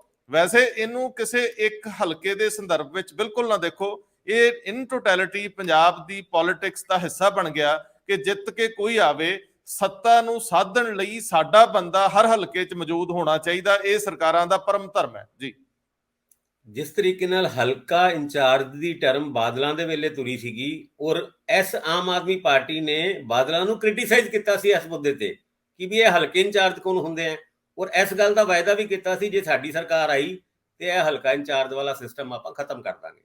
ਹੁਣ 117 ਦੇ ਵਿੱਚੋਂ 92 ਤੇ ਆਮ ਆਦਮੀ ਪਾਰਟੀ ਦੇ ਜਿੱਤੇ ਨੇ, ਬਾਕੀ 25 ਕੁ 18 ਕਾਂਗਰਸੀ ਹੋ ਗਏ, 3 ਅਕਾਲੀ ਦਲ ਦੇ ਹੋ ਗਏ, 2 ਭਾਜਪਾ ਦੇ ਹੋ ਗਏ, 1 ਬਸਪਾ ਦਾ ਹੋ ਗਿਆ ਤੇ 1 ਇੰਡੀਪੈਂਡੈਂਟ। ਹੁਣ ਇਹਨਾਂ ਨੂੰ ਵੀ ਹਲਕਾ ਇੰਚਾਰਜ ਬਣਨ ਦਾ ਕੋਈ ਮਜ਼ਾ ਜਾ ਨਹੀਂ ਆ ਰਿਹਾ, ਐਮਐਲਏ ਇਲੈਕਟ ਹੋਣ ਦਾ ਵੀ ਕੋਈ ਗੱਲ ਉਹ ਆ ਨਹੀਂ ਰਹੀ। ਗੁਰਦਾਸਪੁਰ ਡਿਸਟ੍ਰਿਕਟ ਕਈ ਵਾਰ ਹਾਈਲਾਈਟ ਹੋਇਆ, ਤੁਹਾਨੂੰ ਯਾਦ ਹੋਏਗਾ ਪ੍ਰਤਾਪ ਸਿੰਘ ਬਾਜਵਾ ਜਿਹੜੇ ਲੀਡਰ ਆਫ ਆਪੋਜੀਸ਼ਨ ਨੇ, ਉਹਨਾਂ ਨੇ ਇੱਕ ਮੀਟਿੰਗ ਬੁਲਾਈ ਸੀ ਔਰ ਉਸ ਮੀਟਿੰਗ ਦੇ ਵਿੱਚ ਟੇਬਲ ਢਾ ਕੇ ਇਕੱਲੇ ਹੀ ਬੈਠੇ ਰਹੇ, ਕੋਈ ਅਫਸਰ ਉਹਦੇ 'ਚ ਨਹੀਂ ਆਇਆ। ਜਿਨ੍ਹਾਂ ਅਫਸਰਾਂ ਦੇ ਨਾਲ ਪੁੱਛਗਿੱਛ ਕਰਨੀ ਸੀ, ਆਪਣੇ ਹਲਕੇ ਦੇ ਕੰਮ ਕਰਾਣੇ ਸੀ, ਔਰ ਉਸ ਤੋਂ ਬਾਅਦ ਉਹਨਾਂ ਨੇ ਬਕਾਇਦਾ ਪ੍ਰਿਵਿਲੇਜ ਕਮੇਟੀ ਤੇ ਸਾਹਮਣੇ ਇਹ ਕੰਪਲੇਂਟ ਕੀਤੀ ਸੀ। ਇਹੀ ਕੁਝ, ਕਿਉਂਕਿ ਗੁਰਦਾਸਪੁਰ ਦੇ ਵਿੱਚ 7 ਅਸੈਂਬਲੀ ਸੈਗਮੈਂਟਸ ਆਉਂਦੇ ਨੇ, 7 ਵਿੱਚੋਂ 5 ਤੇ ਕਾਂਗਰਸੀ ਜਿੱਤੇ ਨੇ ਤੇ 2 ਦੇ ਵਿੱਚ ਆ ਜਿਹੜੇ ਆਮ ਆਦਮੀ ਪਾਰਟੀ ਵਾਲੇ ਜਿੱਤੇ ਨੇ। ਹੁਣ 5 ਜਿਹੜੀ ਸੀਟਾਂ ਹੈਗੀਆਂ ਉਹਦੇ ਵਿੱਚ ਵੀ ਖਾਸ ਕਰਕੇ ਫਤਿਹਗੜ੍ਹ ਚੂੜੀਆਂ ਦੀ ਗੱਲ ਕਰੀਏ, ਉੱਥੇ ਤ੍ਰਿਪਤ ਰਜਿੰਦਰ ਸਿੰਘ ਬਾਜਵਾ ਉਹਨਾਂ ਜਿੱਤੇ ਨੇ, ਔਰ ਉੱਥੇ ਚੱਲਦੀ ਕਿਹਦੀ ਹੈ, ਉਹ ਚੱਲਦੀ ਹੈ ਬਲਬੀਰ ਸਿੰਘ ਪੰਨੂ ਹੋਣਾ। ਬਲਬੀਰ ਸਿੰਘ ਪੰਨੂ ਹੋਣਾ ਪਿੱਛੇ ਲਾਈਮਲਾਈਟ ਹੀ ਸੀਗੇ, ਜਦ ਉਹਨਾਂ ਦੇ ਅੱਗੇ ਜਿਹੜੀ ਜਿਪਸੀ ਚੱਲਦੀ ਹੈ ਉਹਦੇ ਉੱਤੇ ਕਹਿੰਦੇ ਸਕੂਟਰੀ ਦਾ ਨੰਬਰ ਸੀਗਾ, ਜਿਹਦੇ ਕਰਕੇ ਉਹਨਾਂ ਦੀ ਜਾਂਚ ਵੀ ਹੋਈ। ਔਰ ਜਦ ਬਲਬੀਰ ਸਿੰਘ ਪੰਨੂ ਉਹਨਾਂ ਕੋਈ ਮੀਟਿੰਗ ਬੁਲਾਉਂਦੇ ਨੇ ਤੇ ਉਹਦੇ ਵਿੱਚ BDPO ਤੋਂ ਲੈ ਕੇ ਸਾਰੇ ਅਫਸਰ ਉੱਥੇ ਪਹੁੰਚਦੇ ਨੇ, ਔਰ ਜਦ ਤ੍ਰਿਪਤ ਰਜਿੰਦਰ ਸਿੰਘ ਬਾਜਵਾ ਉਹਨਾਂ ਕੋਈ ਮੀਟਿੰਗ ਬੁਲਾਉਂਦੇ ਨੇ ਹਲਕੇ ਦੇ ਵਿੱਚ, ਹਲਕੇ ਦੇ ਕੰਮਾਂ ਨੂੰ ਲੈ ਕੇ, ਤੇ ਉੱਥੇ ਕੋਈ ਬੰਦਾ ਪਹੁੰਚਦਾ ਨਹੀਂ। ਦੁੱਖ ਵੱਡਾ ਹੈ। ਉਸ ਵੱਡੇ ਦੁੱਖ ਨੂੰ ਪ੍ਰਿਵਿਲੇਜ ਕਮੇਟੀ ਕਿਸ ਤਰੀਕੇ ਨਾਲ ਲੈਂਦੀ ਹੈ, ਕਿਉਂਕਿ ਸੰਧਵਾ ਸਾਹਿਬ ਵੀ ਕੋਈ ਬਹੁਤੀ ਤਵੱਜੋ ਉਹਨਾਂ MLAs ਨੂੰ ਨਹੀਂ ਦੇ ਰਹੇ, ਬਲਕਿ ਹਲਕਾ ਇੰਚਾਰਜ ਦੇ ਨਾਲ ਦੇ ਅਗੇਂਸਟ ਕੋਈ ਐਕਸ਼ਨ ਨਾ ਲੈ ਕੇ ਸਰਕਾਰ ਵੀ ਉਸ ਪਾਸੇ ਤੁਰ ਰਹੀ ਹੈ ਜਿਸ ਪਾਸੇ ਅਕਾਲੀ ਤੁਰਦੇ ਹੁੰਦੇ ਸੀ। ਔਰ ਇਹ ਹਾਲਾਤ ਉਹਨਾਂ 25-26 ਕੌਂਸਟੀਚੁਐਂਸੀ ਦੇ ਵਿੱਚ ਹੈਗੀ ਹੈ, ਜਿੱਥੇ MLA ਬੜੀ ਮੁਸ਼ਕਿਲ ਨਾਲ ਇਲੈਕਟ ਹੋਏ ਨੇ, ਪਰ ਚਲਦੀ ਚਲਾਉਂਦੀ ਕਿਸੇ ਦੀ ਵੀ ਨਹੀਂ। ਉਹੀ ਨਾ, ਜਿੱਦਾਂ ਪੰਜਾਬੀ ਦੀ ਕਹਾਵਤ ਆ ਵੀ ਜਿਹੜੇ ਰੋਗ ਨਾ ਬੱਕਰੀ ਮਰ ਗਈ ਉਹ ਰੋਗ ਪਠੋਰੇ ਨੂੰ। ਹੁਣ ਆਪਾਂ ਚੱਲਦੇ ਆ ਇੰਦਰਪ੍ਰੀਤ ਜੀ ਇਸੇ ਹੀ ਸੰਦਰਭ ਦੇ ਵਿੱਚ ਕਿ ਜਿਹੜੇ ਰੋਗ ਨਾ ਬੱਕਰੀ ਮਰ ਗਈ ਉਹੀ ਰੋਗ ਪਠੋਰੇ ਨੂੰ। ਬਜਟ ਦੇ ਸੰਦਰਭ 'ਚ ਅੰਕੜੇ 2 ਆ ਰਹੇ ਆ, 3,47,000 ਕਰੋੜ ਦਾ ਤੇ 3,27,000 ਕਰੋੜ ਦਾ। ਨਾ ਮੈਨੂੰ 31,000 ਕਰੋੜ ਵਿੱਚ ਅੰਕੜਿਆਂ 'ਚ ਲੱਭ ਰਿਹਾ। ਇਹਨਾਂ ਨੇ ਵੀ ਜਿੱਦਾਂ ਉਹ ਖੇਡਿਆ ਨਹੀਂ ਹੁੰਦਾ ਦੋਵਾਂ ਹੱਥਾਂ ਦੇ ਵਿੱਚ, ਉਦਾਂ ਹੀ ਹੈ, ਸਮਝ ਕੱਖ ਨਹੀਂ ਆਈ। ਪਰ ਇੱਥੇ ਇੱਕ ਨਵਾਂ ਝੋਲ ਦਿਸ ਰਿਹਾ, ਉਹ ਝੋਲ ਤੋਂ ਪਰਦਾ ਚੱਕੋ ਜ਼ਰਾ। ਰੰਧਾਵਾ ਸਾਹਿਬ, ਇਹ ਫਸਟ ਟਾਈਮ ਆਇਆ ਇੱਕ ਜਿਹੜਾ ਮੈਂ ਤਾਂ ਕਦੇ ਦੇਖਿਆ ਨਹੀਂ ਕਿਸੇ ਬਜਟ ਦੇ ਵਿੱਚ 2 ਪੇਸ਼ ਕੀਤੇ ਨੇ। ਸਿੱਧਾ ਹੁੰਦਾ ਕਿ 3 ਲੱਖ ਇੰਨੇ ਕਰੋੜ ਦਾ ਬਜਟ ਕਰਜ਼ਾ ਹੋ ਗਿਆ ਜਾਂ 2 ਲੱਖ ਇੰਨੇ ਕਰੋੜ ਦਾ ਕਰਜ਼ਾ ਹੋ ਗਿਆ। ਕਦੇ ਇਹ ਨਹੀਂ ਆਇਆ ਕਿ 3,47,000 ਦਾ ਟੋਟਲ ਕਰਜ਼ਾ ਹੈਗਾ ਤੇ ਉਹਦੇ ਚ 3,27,000 ਕਰੋੜ ਜਿਹੜਾ ਇਫੈਕਟਿਵ ਕਰਜ਼ਾ, ਪ੍ਰਭਾਵੀ ਕਰਜ਼ਾ ਹੈਗਾ। ਇਹ ਟਰਮ ਪਹਿਲੀ ਵਾਰ ਆਈ ਹੈ। ਮੈਂ ਕੱਲ ਕਈ ਅਫਸਰਾਂ ਨੂੰ ਫੋਨ ਕੀਤਾ, ਇਸ ਟੈਕਨੀਕਲ ਟਰਮ ਜਿਹੜੀ ਹੈਗੀ ਵੀ ਇਹ ਕੀ ਚੀਜ਼ ਹੈ ਬਈ, ਇਹ 2 ਕਿਉਂ ਆ ਗਈਆਂ? ਤੇ ਉਹਨਾਂ ਨੇ ਕਿਹਾ ਕਿ ਯਾਰ ਮੈਨੂੰ ਖੁਦ ਨਹੀਂ ਪਤਾ, ਕਿਉਂਕਿ ਅਸੀਂ ਵੀ ਜਦੋਂ ਬਜਟ ਬਣਾਏ ਨੇ ਇਸ ਤਰ੍ਹਾਂ ਦਾ ਕਦੇ ਨਹੀਂ ਆਇਆ, ਇਹ ਪਹਿਲੀ ਵਾਰ ਆਈ ਹੈ ਟਰਮ। ਤੇ ਬਾਅਦ ਚ ਫਿਰ ਜਦੋਂ ਇਹਦੀ ਡਿਟੇਲਸ ਲਈ ਦੇਖੇ, ਮਤਲਬ ਜਿਹੜਾ ਬਜਟ ਦੇ ਕਿਤਾਬਾਂ ਸਾਨੂੰ ਮਿਲੀਆਂ ਨੇ ਉਹ ਚ ਦੇਖਿਆ ਤਾਂ ਉਹ ਚ ਇੱਕ ਬਹੁਤ ਛੋਟੀ ਜੀ ਥੱਲੇ ਬਰੀਕ ਜੀ ਲਾਈਨ ਪਾਈ ਹੋਈ ਹੈ ਕਿ ਜਿਹੜਾ 2021-22 2021-22 ਤੇ 22-23 ਦੇ ਵਿੱਚ ਸਾਨੂੰ ਜਿਹੜੀ ਸਾਡੀ GST ਘਟ ਗਈ ਸੀ ਕਰੋਨਾ ਕਰਕੇ, ਉਹਦੇ ਚ ਐਡੀਸ਼ਨਲ ਇੱਕ ਲੋਨ ਲੈਣ ਦੀ ਸਾਨੂੰ ਪਰਮਿਸ਼ਨ ਮਿਲੀ ਸੀ ਗਵਰਨਮੈਂਟ ਆਫ ਇੰਡੀਆ ਤੋਂ, ਉਹ 20,000 ਕਰੋੜ ਰੁਪਇਆ ਇਹ ਹੈਗਾ। ਤਾਂ ਫਿਰ ਮੈਨੂੰ ਇਹ ਨਹੀਂ ਸਮਝ ਆਇਆ ਵੀ ਇਹਨੂੰ ਵੀ ਕਰਜ਼ੇ ਦੇ ਵਿੱਚ ਰੱਖਣਾ ਹੀ ਕਿਉਂ ਨਹੀਂ ਰੱਖਿਆ ਜਾ ਰਿਹਾ, ਕਿਉਂਕਿ ਕੀ ਅਸੀਂ ਇਹਦਾ ਜਿਹੜਾ ਵਿਆਜ ਸਾਨੂੰ ਨਹੀਂ ਲੱਗ ਰਿਹਾ, ਜਾਂ ਇਹ ਵਿਆਜ ਅਸੀਂ ਕਿਸੇ ਹੋਰ ਸਾਈਡ ਤੋਂ ਦੇ ਰਹੇ ਹਾਂ? ਵਿਆਜ ਤਾਂ ਕੰਸੋਲੀਡੇਟ ਫੰਡ ਚੋਂ ਹੀ ਦੇਣਾ, ਤਾਂ ਫਿਰ ਇਹਨੂੰ ਵੀ ਉੱਥੇ ਹੀ ਰੱਖੋ। ਇਸੇ ਤਰ੍ਹਾਂ ਜਿਹੜਾ 31,000 ਕਰੋੜ ਵਾਲਾ ਹੈਗਾ ਉਹਦੇ ਬਾਰੇ ਵੀ ਹਰ ਵਾਰੀ ਇੱਕ ਬਰੀਕ ਜੀ ਲਾਈਨ ਏਦਾਂ ਹੀ ਆਉਂਦੀ ਸੀਗੀ ਕਿ ਜੀ ਇਹ ਸਪੈਸ਼ਲ ਟਰਮ ਲੋਨ ਹੈ, ਇਸ ਕਰਕੇ ਇਹਨੂੰ ਇਹਦੇ ਵਿੱਚ ਨਹੀਂ ਰੱਖਿਆ ਜਾ ਰਿਹਾ। ਇਹ ਅਲੱਗ ਹੈ। 31,000 ਕਰੋੜ ਰੁਪਇਆ ਕੰਸੋਲੀਡੇਟ ਫੰਡ ਚੋਂ 3270 ਕਰੋੜ ਰੁਪਏ ਉਹਦੀ ਕਿਸ਼ਤ ਜਾ ਰਹੀ ਹੈ ਤੇ ਅਸੀਂ ਉਹਦੇ ਵਿੱਚ ਰੱਖਦੇ ਹੀ ਨਹੀਂ। ਯਾਨੀ ਜਦੋਂ ਆਪਾਂ ਟੋਟਲ ਇਹ ਸਾਰੇ ਫਿਰ ਕਰਦੇ ਆ ਤਾਂ ਫਿਰ ਤਾਂ 3,26,000 ਕਰੋੜ ਕਹਿਣਾ ਹੀ ਠੀਕ ਨਹੀਂ ਹੈਗਾ। ਤੁਸੀਂ ਕਹੋ ਵੀ ਯਾਰ ਸਾਡੇ ਤੇ 4 ਲੱਖ ਕਰੋੜ ਦਾ ਕਰਜ਼ਾ ਚੜ ਗਿਆ, ਕਮ ਸੇ ਕਮ ਜਿਹੜੀ ਪੰਜਾਬ ਦੀ ਜਨਤਾ ਹੈ ਉਹਨੂੰ ਤਾਂ ਕਲੈਰਿਟੀ ਹੋਏ ਨਾ ਜੀ। ਇੱਕ ਛੋਟੀ ਜੀ ਲਾਈਨ ਕੌਣ ਪੜਦਾ ਹੈਗਾ? ਇੰਨੀ ਛੋਟੀ ਬਰੀਕ ਲਾਈਨ ਹੁੰਦੀ ਹੈ ਜਿਹਨੂੰ ਮਤਲਬ ਜਿਹੜੇ ਤਾਂ ਇਕਨੋਮੀ ਦੇ ਬੰਦੇ ਹੈਗੇ ਆ ਉਹ ਤਾਂ ਭਾਵੇਂ ਦੇਖ ਲੈਂਦੇ ਆ, ਲੇਕਿਨ ਮੈਨੂੰ ਲੱਗਦਾ ਕਿ ਆਮ ਤਾਂ ਬੰਦੇ ਦੇਖਦੇ ਹੀ ਨਹੀਂ ਇਸ ਚੀਜ਼ ਨੂੰ। ਤੇ ਭਗਵੰਤ ਮਾਨ ਹੋਣਾ ਨੇ ਕੱਲ ਸਪੈਸ਼ਲੀ ਇਹ ਕਿਹਾ ਵੀ ਇਹ ਤਾਂ ਬਹੁਤ ਆਮ ਸ਼ਬਦਾਂ ਦੇ ਵਿੱਚ ਲਿਖਿਆ ਹੋਇਆ ਬਜਟ ਹੈ, ਇਸ ਕਰਕੇ ਸਾਰਿਆਂ ਨੂੰ ਸਮਝ ਆ ਗਿਆ। ਮੈਨੂੰ ਨਹੀਂ ਲੱਗਦਾ ਵੀ ਇਹ ਜਿਹੀਆਂ ਟਰਮਸ ਕਿਸੇ ਨੂੰ ਸਮਝ ਆਈਆਂ ਨੇ। ਇਹ ਜਿਹੀਆਂ ਟਰਮਸ ਤਾਂ ਜਿਨ੍ਹਾਂ ਨੇ ਪੁਰਾਣੇ ਬਜਟ ਬਣਾਏ ਨੇ ਉਹਨਾਂ ਨੂੰ ਵੀ ਸਮਝ ਨਹੀਂ ਆਈਆਂ, ਜਿਹੜੀਆਂ ਇਸ ਵਾਰੀ ਟਰਮਸ ਪਾਈਆਂ ਨੇ ਇਹਨਾਂ ਨੇ। ਚਲੋ ਤੁਸੀਂ ਕੋਸ਼ਿਸ਼ ਕਰਿਓ ਅੱਜ ਇਹਨੂੰ ਹੋਰ ਸਮਝਣ ਦੀ। ਭਾਸਕਰ ਸਾਹਿਬ ਇਹਦੇ ਤੇ ਕੋਈ ਛੋਟੀ ਟਿੱਪਣੀ ਦਿਓ, ਕਿਉਂਕਿ 3 ਖਬਰਾਂ ਇਕੱਠੀਆਂ ਮੈਂ ਤੁਹਾਨੂੰ ਦੇਣੀਆਂ ਹੁਣ। ਦੇਖੋ, ਜਿਸ ਤਰੀਕੇ ਨਾਲ ਕਰਜ਼ੇ ਦੇ ਉੱਤੇ 31,000 ਕਰੋੜ ਦਾ ਜ਼ਿਕਰ ਨਹੀਂ ਹੈਗਾ, ਜਿਸ ਤਰ੍ਹਾਂ ਇੰਦਰਪ੍ਰੀਤ ਉਹਨਾਂ ਨੇ ਦੱਸਿਆ ਹੈਗਾ। ਹੁੰਦਾ ਕੀ ਹੈ ਕਿ ਜਦ ਕਰਜ਼ੇ ਦੀ ਰਕਮ ਦਿੰਦੇ ਹੋ ਔਰ ਉਹ ਰਕਮ ਵੱਡੀ ਨਜ਼ਰ ਆਉਂਦੀ ਹੈ, ਸਰਕਾਰ ਵਾਸਤੇ ਬੜੀ ਮੁਸੀਬਤ ਜੀ ਹੋ ਜਾਂਦੀ ਹੈ।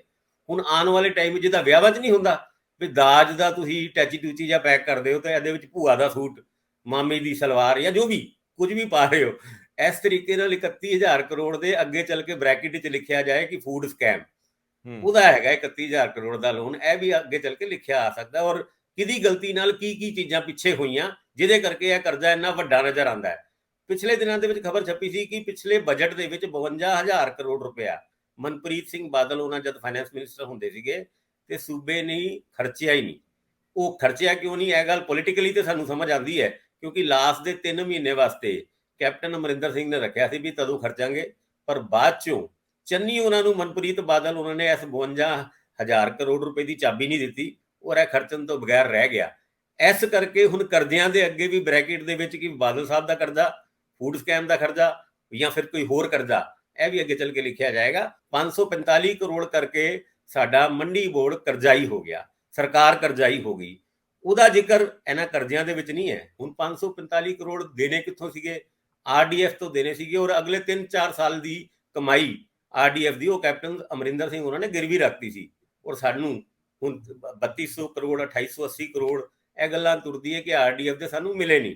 ਇਹ ਸਾਰੀ ਆંકੜਿਆਂ ਦੇ ਖੇਲ ਦੇ ਵਿੱਚ ਆਮ ਆਦਮੀ ਨੂੰ ਤੇ ਬਿਲਕੁਲ ਨਹੀਂ ਸਮਝ ਆਉਂਦਾ ਵੀ ਕਿੱਥੋਂ ਪੈਸੇ ਆਣਗੇ, ਸਾਨੂੰ ਕੀ ਬਚ ਰਿਹਾ। ਉਹਨਾਂ ਦਾ ਧਿਆਨ ਸਿਰਫ ਉਹਦੇ ਉੱਤੇ। ਉਹ ਇੰਨੀ ਦੂਰ ਤੱਕ ਆਮ ਬੰਦਾ ਨਹੀਂ ਸੋਚਦਾ, ਆਪਣੇ ਘਰ ਬਾਰੇ ਸੋਚਦਾ ਵੀ ਇਹ ਮੇਰੇ ਆ ਦੁੱਧ ਦੇ ਦੇਣ ਵਾਲੇ ਆ, ਮੇਰੀ ਆ, ਹਨਾ। ਤੁਸੀਂ 2-3 ਸਵਾਲ ਖੜੇ ਕਰਤੇ। ਗੱਲ ਮੰਡੀ ਬੋਰਡ ਦੇ ਕਰਜ਼ੇ ਦੀ ਨਹੀਂ, ਕਰਜ਼ਾ ਤੇ ਅੱਗੇ ਬੜਾ ਹੈ, ਕਰਜ਼ਾ ਹੀ ਤੇ ਸੀ, ਡਿਫਾਲਟਰ ਹੋ ਗਏ, ਕਿਸ਼ਤ ਨਹੀਂ ਦਿੱਤੀ ਗਈ, ਉਹ ਸੀ ਮਾਮਲਾ। ਦੂਜਾ ਤੁਸੀਂ ਕੰਟਰੋਵਰਸੀ ਛੇੜ ਦਿੰਦੇ ਹੋ, ਮਾਮੇ ਦੀ ਸਲਵਾਰ ਕਿੱਦਾਂ ਹੋਈ, ਮਾਮੇ ਦਾ ਤੇ ਪਜਾਮਾ ਹੋ ਮੇਰੇ ਮੂੰਹ ਤੋਂ ਨਿਕਲ ਗਿਆ ਸੀਗਾ। ਤੇ ਤੀਜੀ ਗੱਲ, ਹੁਣ ਇਹ ਹਰਖ ਚੰਨੀ ਸਾਹਿਬ ਨੂੰ ਪੁੱਛ ਕੇ ਵੇਖੋ, ਸਾਰੀ ਸਰਕਾਰ ਉਹਨਾਂ ਨੇ ਮਨਪ੍ਰੀਤ ਬਾਦਲ ਦੀ ਕੋਠੀ 'ਚ ਗੇੜੇ ਮਾਰਦਿਆਂ ਲੰਘਾ ਲਈ। ਜੇ ਉਹਨਾਂ ਨੂੰ 50,000 ਕਰੋੜ ਦੀ ਚਾਬੀ ਨਹੀਂ ਦਿੱਤੀ, ਚੰਨੀ ਸਾਹਿਬ ਨੂੰ ਜੇ ਉਹਨਾਂ ਦਿਨਾਂ 'ਚ ਪੁੱਛਦੇ ਜਦੋਂ ਅਜੇ ਮੁੱਖ ਮੰਤਰੀ ਸੀ, ਸ਼ਾਇਦ ਉਹਨਾਂ ਨੂੰ ਸਭ ਤੋਂ ਵੱਧ ਗੁੱਸਾ ਆਉਂਦਾ ਮਨਪ੍ਰੀਤ ਤੇ, ਸੁਣਾ ਵੀ ਦਿੰਦੇ ਭਾਵੇਂ ਕਿ ਮੈਂ ਤੇ ਤੇਰੇ ਤੇ ਭਰੋਸਾ ਕਰਦਾ ਰਿਹਾ। ਪਰ ਅੱਜ ਦੇ ਦਿਨ 'ਚ ਸੋਚਦੇ ਹੋਣੇ ਵੀ ਜੇ 50,000 ਕਰੋੜ ਨਹੀਂ ਆਇਆ, ਚੰਗਾ ਜਾਂਚ ਵਿੱਚ ਇਹ ਵੀ ਸ਼ਾਮਲ ਹੋ ਜਾਣਾ ਸੀ, ਐਵੇਂ ਵਕਤ ਨੂੰ ਪੜੇ ਰਹਿਣਾ ਸੀ। ਇਹ ਮਨਪ੍ਰੀਤ ਹੁਣ ਮੇਰਾ ਸੱਚਾ ਦੋਸਤ ਨਿਕਲਿਆ, ਉਦੋਂ ਉਹਨਾਂ ਨੂੰ ਜ਼ਹਿਰ ਵਰਗਾ ਲੱਗਦਾ ਹੋਣਾ। ਪਰ ਹੁਣ ਤੁਸੀਂ 3-4 ਖਬਰਾਂ ਇਕੱਠੀਆਂ ਮੈਨੂੰ ਐਡਰੈਸ ਕਰ ਦਿਓ ਜ਼ਰਾ।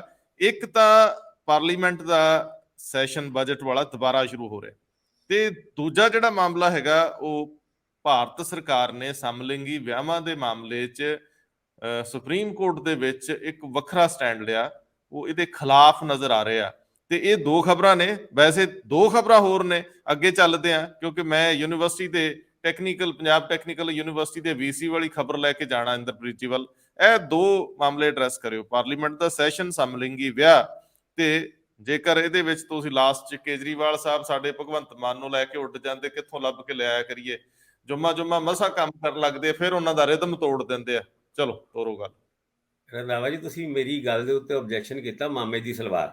ਮਾਮੇ ਦੀ ਸਲਵਾਰ ਕਿੱਥੋਂ ਆ ਗਈ? ਜਿਸ ਤਰੀਕੇ ਨਾਲ ਸੁਪਰੀਮ ਕੋਰਟ ਦੇ ਵਿੱਚ ਇਹ ਕੇਸ ਚੱਲ ਰਿਹਾ ਨਾ ਸਮਲੈਂਗਿਕ ਵਿਆਹ ਨੂੰ ਲੈ ਕੇ, ਯਾਨੀ ਜੇ 2 ਮੁੰਡਿਆਂ ਦੇ ਵਿਆਹ ਹੋ ਗਏ ਤੇ ਉਹਦੇ ਵਿੱਚ ਫਿਰ ਮਾਮੇ ਦੀ ਸਲਵਾਰ ਵੀ ਜਾ ਸਕਦੀ ਹੈ। ਉਹਦੇ ਵਿੱਚ ਉਹ ਹਸਬੈਂਡ ਕਿਹੜਾ ਹੋਏਗਾ, ਵਾਈਫ ਕਿਹੜੀ ਹੋਏਗੀ, ਕਿਹਨੂੰ ਟੈਗ ਕਿਹੜਾ ਦੇਣਾ ਹੈ, ਕੌਣ ਕਿਹੜੇ ਕੱਪੜੇ ਪਾਏਗਾ, ਇਹ ਵੀ ਡਿਸਾਈਡ ਕਰਨਾ ਬੜਾ ਔਖਾ ਹੋ ਗਿਆ। ਸਰਕਾਰ ਨੂੰ ਫਿਕਰ ਹੋ ਗਿਆ। ਲਾ ਮਿਨਿਸਟਰੀ ਨੇ ਬਕਾਇਦਾ ਇੱਕ ਵੱਡਾ ਸਾਰਾ ਐਫੀਡੇਵਿਟ ਸੁਪਰੀਮ ਕੋਰਟ ਦੇ ਵਿੱਚ ਪੇਸ਼ ਕੀਤਾ। 15 ਪਟੀਸ਼ਨ ਪੈਂਡਿੰਗ ਹੈ। ਕੁਝ ਲੋਕਾਂ ਨੇ ਇਜਾਜ਼ਤ ਮੰਗੀ ਹੈ ਵੀ ਸਾਨੂੰ ਆਪਣੇ ਦੋਸਤ ਨਾਲ ਵਿਆਹ ਕਰਾਉਣ ਦਿਓ, ਅਸੀਂ ਦੋਸਤ ਤੋਂ ਜ਼ਿਆਦਾ ਹਸਬੈਂਡ ਵਾਈਫ ਬਣਨਾ ਚਾਹੁੰਦੇ ਹਾਂ। ਪਰ ਇਸ ਗੱਲ ਦੇ ਉੱਤੇ ਸੁਪਰੀਮ ਕੋਰਟ ਅੱਗੇ ਵਧ ਰਿਹਾ ਸੀ, ਪਰ ਤੁਸ਼ਾਰ ਮਹਿਤਾ ਉਹਨਾਂ ਨੇ ਜਿਹੜਾ ਐਫੀਡੇਵਿਟ ਦਿੱਤਾ ਨਾ, ਉਹਦੇ ਵਿੱਚ ਬੜੀ ਗੰਭੀਰ ਗੱਲਾਂ ਕੀਤੀਆਂ। ਕਹਿੰਦੇ ਸਾਡੇ ਸਾਰੇ ਫਾਰਮਾਂ ਦੇ ਵਿੱਚ ਹਸਬੈਂਡ ਵਾਈਫ ਸਪਾਊਸ ਆ ਲਿਖਿਆ ਹੋਇਆ।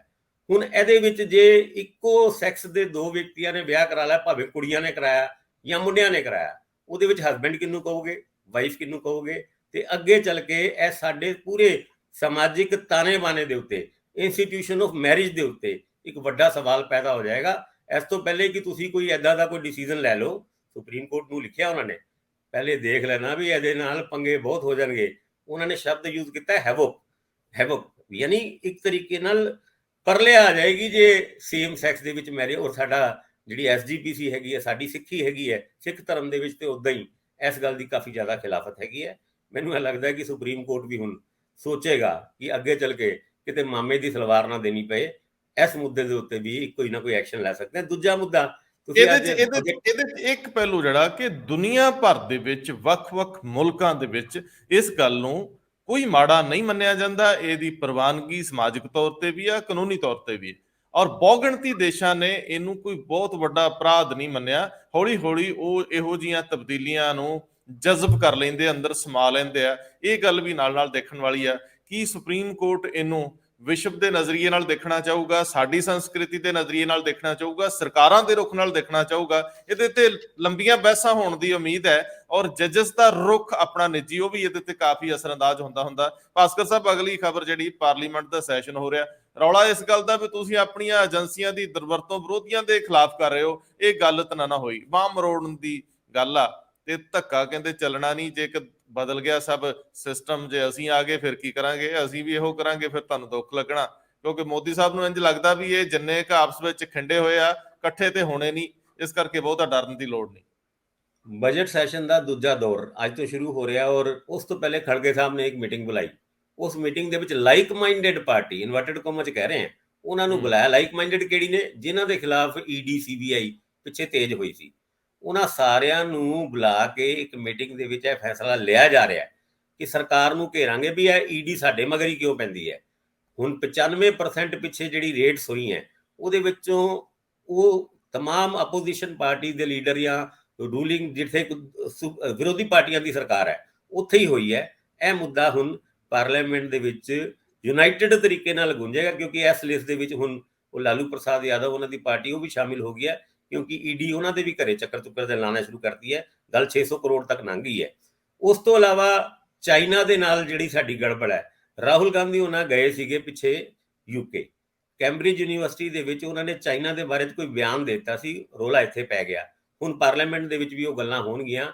ਔਰ ਉਸ ਤੋਂ ਇਲਾਵਾ ਉਹ तमाम ਮੁੱਦੇ ਜਿਨ੍ਹਾਂ ਕਰਕੇ ਉਹ 9 ਸੂਬੇ, 9 ਵਿੱਚੋਂ 3 ਤੇ ਗਏ, 6 ਸੂਬਿਆਂ ਦੇ ਵਿੱਚ ਪੋਲੀਟੀਕਲ ਪਾਰਟੀਜ਼ ਆਪਣੀ ਤਰਫੋਂ ਗੇਨ ਕਰਨਾ ਚਾਹੇਗੀ।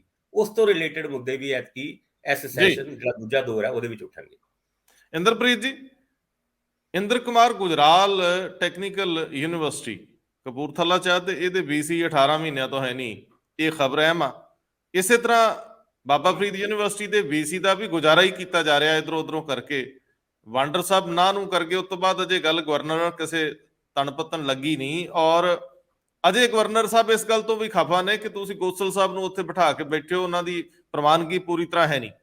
ਹੋਰ ਵੀ ਜਿੱਦਾਂ ਪ੍ਰੋਫੈਸਰ ਅਰਵਿੰਦ ਨੇ ਅੱਖਾਂ ਦਿਖਾਈਆਂ ਨੇ, ਯੂਨੀਵਰਸਿਟੀਜ਼ ਦੇ ਵਿੱਚ ਇੱਕ ਮਾਹੌਲ ਜਿਹੜਾ ਰਿਸਰਚ ਦਾ ਹੁੰਦਾ, ਜਿੰਨਾ ਚਿਰ ਤੁਸੀਂ ਸਟੇਬਿਲਿਟੀ ਨਹੀਂ ਦਿੰਦੇ ਉਹਨਾਂ ਚਿਰ ਉਹ ਨਹੀਂ ਬਣਦਾ। ਜਿੰਨਾ ਚਿਰ ਤੁਹਾਡੇ ਕੋਲ ਨਿੱਠ ਕੇ ਕੰਮ ਕਰਨ ਵਾਲਾ ਪੱਕਾ ਕਹਿੰਦੇ ਹੁੰਦੇ ਨਾ ਵੀ ਘਰ ਵਾਲੇ ਘਰ ਨਹੀਂ, ਸਾਨੂੰ ਕਿਸੇ ਦਾ ਡਰ ਨਹੀਂ। ਸੋ ਮੈਨੂੰ ਲੱਗਦਾ ਕਿ ਇਹ ਵੀ ਇੱਕ ਬੜਾ ਮਾਮਲਾ। ਦੂਜਾ, ਵਿਧਾਨ ਸਭਾ ਦੇ ਵਿੱਚ ਟਵੀਟ ਦੀ ਗੱਲ ਬੜੀ ਹੁੰਦੀ ਰਹੀ ਹੈ। ਦੋ ਖਬਰਾਂ ਇਕੱਠੀਆਂ ਲਓ ਤੇ ਇਹਦੇ ਨਾਲ ਥੋੜਾ ਜਿਹਾ ਸਵਾਦ ਜਿਹਾ ਸਟੇਟ 'ਚ ਪੈਦਾ ਕਰੋ।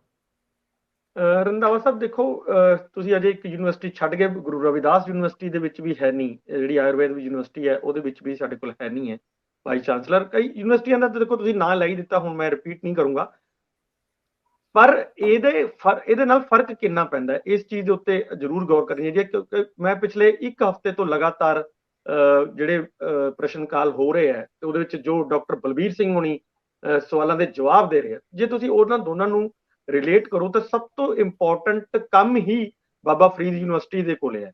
ਡਾਕਟਰ ਦੀ ਸਾਡੇ ਕੋਲ ਕਮੀ ਹੈ, ਇਹ ਉਹ ਬਾਰ-ਬਾਰ ਬੋਲ ਰਹੇ ਹੈ, ਤੇ ਡਾਕਟਰ ਦੀ ਕਮੀ ਨੂੰ ਇੱਕਦਮ ਤਾਂ ਦੂਰ ਕੀਤਾ ਨਹੀਂ ਜਾ ਸਕਦਾ, ਪਰ ਕੀ ਕੋਈ ਹੋਰ ਇਹਦਾ B ਪਲਾਨ ਤਿਆਰ ਕੀਤਾ ਜਾ ਸਕਦਾ ਹੈ? ਇਹਦੇ ਲਈ ਕੋਈ ਮਤਲਬ ਸਾਡੇ ਕੋਲ ਯੂਨੀਵਰਸਿਟੀ ਵਾਈਸ ਚਾਂਸਲਰ ਹੀ ਨਹੀਂ ਹੈ ਤਾਂ ਕੌਣ ਕਰੇਗਾ? ਇਹਦੇ ਉੱਤੇ ਵੀ ਇੱਕ ਸਵਾਲ ਹੈਗਾ। ਈਵਨ ਉੱਥੇ ਰਜਿਸਟਰਾਰ ਦੀ ਜਗ੍ਹਾ ਵੀ ਕੋਈ IAS ਅਫਸਰ ਜਿਹੜੇ ਮੈਨੂੰ ਲੱਗਦਾ ਨਵੇਂ ਆਏ, ਉਹ ਰਜਿਸਟਰਾਰ ਵੀ IAS ਅਫਸਰ ਦਾ ਬੋਰਡ ਲੱਗਿਆ ਕਹਿੰਦੇ ਬਾਹਰ। ਉਹ ਤਾਂ ਕਿਉਂਕਿ ਜਦੋਂ ਮਤਲਬ ਤੁਸੀਂ ਉੱਥੇ ਨਹੀਂ ਬਣਾਇਆ ਹੁੰਦਾ ਤਾਂ ਚਾਰਜ ਆਟੋਮੈਟਿਕਲੀ ਡਿਪਾਰਟਮੈਂਟ ਦੇ ਸੈਕਟਰੀ ਕੋਲੇ ਚਲਾ ਜਾਂਦਾ, ਜਾਂ ਡਾਇਰੈਕਟ ਜੇ ਉਸ ਤੋਂ ਥੱਲੜਾ ਹੈ ਤਾਂ ਡਾਇਰੈਕਟਰ ਕੋਲੇ ਚਲਾ ਜਾਏਗਾ। ਸੋ ਇਹ ਮੈਨੂੰ ਲੱਗ ਰਿਹਾ ਕਿ ਜਿਹੜਾ ਇੱਕ ਬਹੁਤ ਹੀ ਅਤੀ ਜਿਹੜਾ ਗੰਭੀਰ ਵਿਸ਼ਾ ਹੈ, ਉਸ ਤੇ ਵੀ ਸਰਕਾਰ ਕੋਈ ਜ਼ਿਆਦਾ ਧਿਆਨ ਹੀ ਨਹੀਂ ਦੇ ਰਹੀ ਹੈ, ਲੜਾਈਆਂ ਦੇ ਵਿੱਚ ਪਈ ਹੋਈ ਹੈ। ਗੌਸਲ ਸਾਹਿਬ ਦਾ ਵੀ ਤੁਸੀਂ ਦੱਸਤਾ, ਦੇਖੋ ਪੰਜਾਬ ਐਗਰੀਕਲਚਰ ਯੂਨੀਵਰਸਿਟੀ ਸਾਡੀ ਐਗਰੀਕਲਚਰ ਦੀ ਬੈਕਬੋਨ ਹੈ। ਜੇ ਹੁਣ ਬੈਕਬੋਨ ਦਾ ਮਤਲਬ ਮੇਨ ਤੁਰਾਈ ਹੈ ਨਹੀਂ ਆ, ਉਹ ਵਿਵਾਦਾਂ ਦੇ ਵਿੱਚ ਹੈ, ਤਾਂ ਮੈਨੂੰ ਲੱਗਦਾ ਕਿ ਇਸ ਤੋਂ ਜ਼ਿਆਦਾ ਗੰਭੀਰ ਹੋਰ ਕੀ ਹੋ ਸਕਦਾ। ਸੋ ਕਈ ਚੀਜ਼ਾਂ ਨੇ ਜਿਹੜੀਆਂ ਮਤਲਬ ਚਿੰਤਾ ਕਰਨ ਵਾਲੀਆਂ ਨੇ, ਔਰ ਜਦੋਂ ਵੀ ਅਸੀਂ ਇਸ ਗੱਲ ਤੇ ਸਵਾਲ ਕਰਦੇ ਹਾਂ ਤਾਂ ਇੱਕੋ ਹੀ ਸਵਾਲ ਦਾ ਜਵਾਬ ਦਾ ਇੱਕੋ ਹੀ ਆਉਂਦਾ ਹੈ ਕਿ ਜੀ ਬਹੁਤ ਜਲਦੀ ਇਹ ਲਗਾਤਾ ਜਾਏਗਾ। ਬਹੁਤ ਜਲਦੀ ਕਿਸ ਤਰ੍ਹਾਂ ਲਗਾਤਾ ਜਾਏਗਾ, ਇਹ ਹਜੇ ਤੱਕ ਕਲੈਰਿਟੀ ਨਹੀਂ ਹੋ ਰਹੀ ਹੈ। ਅੱਗੇ ਜ਼ਰੂਰ ਹੁੰਦਾ ਸੀ ਕਿ ਮੈਂ ਪਿਛਲੀਆਂ ਗਵਰਨਮੈਂਟਾਂ 'ਚ ਵੀ ਦੇਖਿਆ ਹੈ ਕਿ ਜਦੋਂ ਵੀ ਕੋਈ ਵਾਈਸ ਚਾਂਸਲਰ ਏਦਾਂ ਜਾਣ ਲੱਗਦੇ ਸੀ ਤਾਂ 1-2 ਮਹੀਨੇ ਜ਼ਰੂਰ ਇੱਕ ਪੋਸਟ ਕੋਈ ਖਾਲੀ ਰਹਿੰਦੀ ਸੀ, ਉਸ ਤੋਂ ਬਾਅਦ ਸਿਲੈਕਟ ਕਮੇਟੀ ਬਣਾ ਕੇ ਤੁਰੰਤ ਹੀ ਗਵਰਨਰ ਨੂੰ ਭੇਜ ਦਿੰਦੇ ਸੀ ਪੈਨਲ, ਔਰ ਗਵਰਨਰ ਨਾਲ ਮੌਖਿਕ ਤੌਰ ਤੇ ਗੱਲ ਹੋ ਜਾਂਦੀ ਸੀ ਕਿ ਜੀ ਅਸੀਂ ਆਹ ਬੰਦੇ ਨੂੰ ਚਾਹੁੰਦੇ ਹਾਂ। ਰਿਲੇਸ਼ਨਸ ਅੱਛੇ ਹੀ ਹੁੰਦੇ ਸੀ ਸਰਕਾਰਾਂ ਦੇ ਗਵਰਨਰਾਂ ਨਾਲ, ਤੇ ਉਹ ਗਵਰਨਰ ਵੀ ਉਸ ਤੇ ਬਿਨਾਂ ਕੋਈ ਵੀ ਵਿਵਾਦ ਕੀਤੇ ਉਹਨਾਂ ਨੂੰ ਮਨਜ਼ੂਰੀ ਦੇ ਦਿੰਦੇ ਸੀ। ਪਰ ਹੁਣ ਥੋੜਾ ਜਿਹਾ ਵਿਵਾਦ ਵਧਣ ਲੱਗ ਗਿਆ। ਇਹ ਵਿਵਾਦਾਂ ਦੇ ਚੱਕਰਾਂ 'ਚ ਸਾਡੀਆਂ ਯੂਨੀਵਰਸਿਟੀਆਂ ਜਿਹੜੀਆਂ ਨੇ ਉਹ ਬਹੁਤ ਫਾਈਨੈਂਸ਼ੀਅਲੀ ਆਲਰੇਡੀ ਉਹ ਬਹੁਤ ਜ਼ਿਆਦਾ ਕੰਮ ਖਰਾਬ ਹੋਇਆ ਪਿਆ ਉਹਨਾਂ ਦਾ। ਤੇ ਮੈਨੂੰ ਲੱਗਦਾ ਕਿ ਹੁਣ ਅਕੈਡਮਿਕ ਤੌਰ ਤੇ ਵੀ ਜਿਹੜਾ ਕੰਮ ਖਰਾਬ ਕੀਤਾ ਜਾ ਰਿਹਾ, ਇਹਦੇ ਤੇ ਗਵਰਨਮੈਂਟ ਨੂੰ ਸੋਚਣ ਦੀ ਲੋੜ ਹੈਗੀ ਹੈ।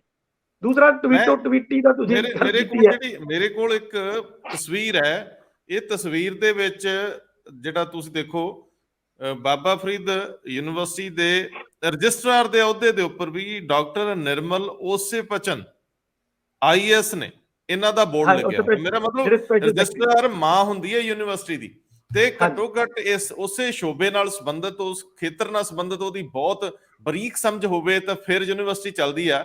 VC ਤਾਂ ਇੱਕ ਸ਼ਿੰਗਾਰਿਆ ਹੋਇਆ ਅਹੁਦਾ ਹੁੰਦਾ ਹੈ, ਲੇਕਿਨ VC ਦੀ ਅਗਵਾਈ ਬੜੀ ਅਹਿਮ ਹੁੰਦੀ ਆ। ਉਹ ਕਈ VC ਜਿਵੇਂ ਗੁਰੂ ਨਾਨਕ ਦੇਵ ਯੂਨੀਵਰਸਿਟੀ ਦੇ VC ਨੇ ਡਾਕਟਰ ਸੰਧੂ, ਉਹਨਾਂ ਦਾ ਕਾਫੀ ਆਪਣਾ ਅਸਰ ਹੈ ਤੇ ਉਹ ਹਰ ਗੱਲ ਦੇ ਵਿੱਚ ਦਖਲ ਦਿੰਦੇ। ਹਾਲਾਂਕਿ ਕੱਲ ਦੀ ਇਹ ਵੀ ਯੂਨੀਵਰਸਿਟੀ ਪੰਗਿਆਂ 'ਚ ਹੈ ਇੱਕ ਟੈਸਟ ਨੂੰ ਲੈ ਕੇ, ਤੇ ਇਸੇ ਤਰੀਕੇ ਨਾਲ ਰਜਿਸਟਰਾਰ ਬਹੁਤ ਅਹਿਮ ਪੋਸਟ ਹੈ। ਮੈਂ ਭਾਸਕਰ ਸਾਹਿਬ ਆਖਰ ਦੇ ਵਿੱਚ ਤੁਹਾਡੇ ਕੋ, ਹਾਂ ਤੁਸੀਂ ਉਹ ਟਵੀਟ ਵਾਲੀ ਗੱਲ ਕਰਨ ਲੱਗੇ, ਵਿੱਚ ਰਹਿ ਗਈ ਜੀ। ਹਾਂ, ਮੈਂ ਇਹ ਕਹਿ ਰਿਹਾ ਸੀਗਾ ਕਿ ਜਿਹੜੀ ਕੱਲ ਪਰਸੋਂ ਜਿਹੜੀ ਇਹ ਹੋਈ ਹੈ ਬਹਿਸਬਾਜ਼ੀ, ਜਿਸ 'ਚ ਦੋ ਤਿੰਨ ਦਿਨ ਲਗਾਤਾਰ ਹੀ ਚੱਲੀ ਹੈ।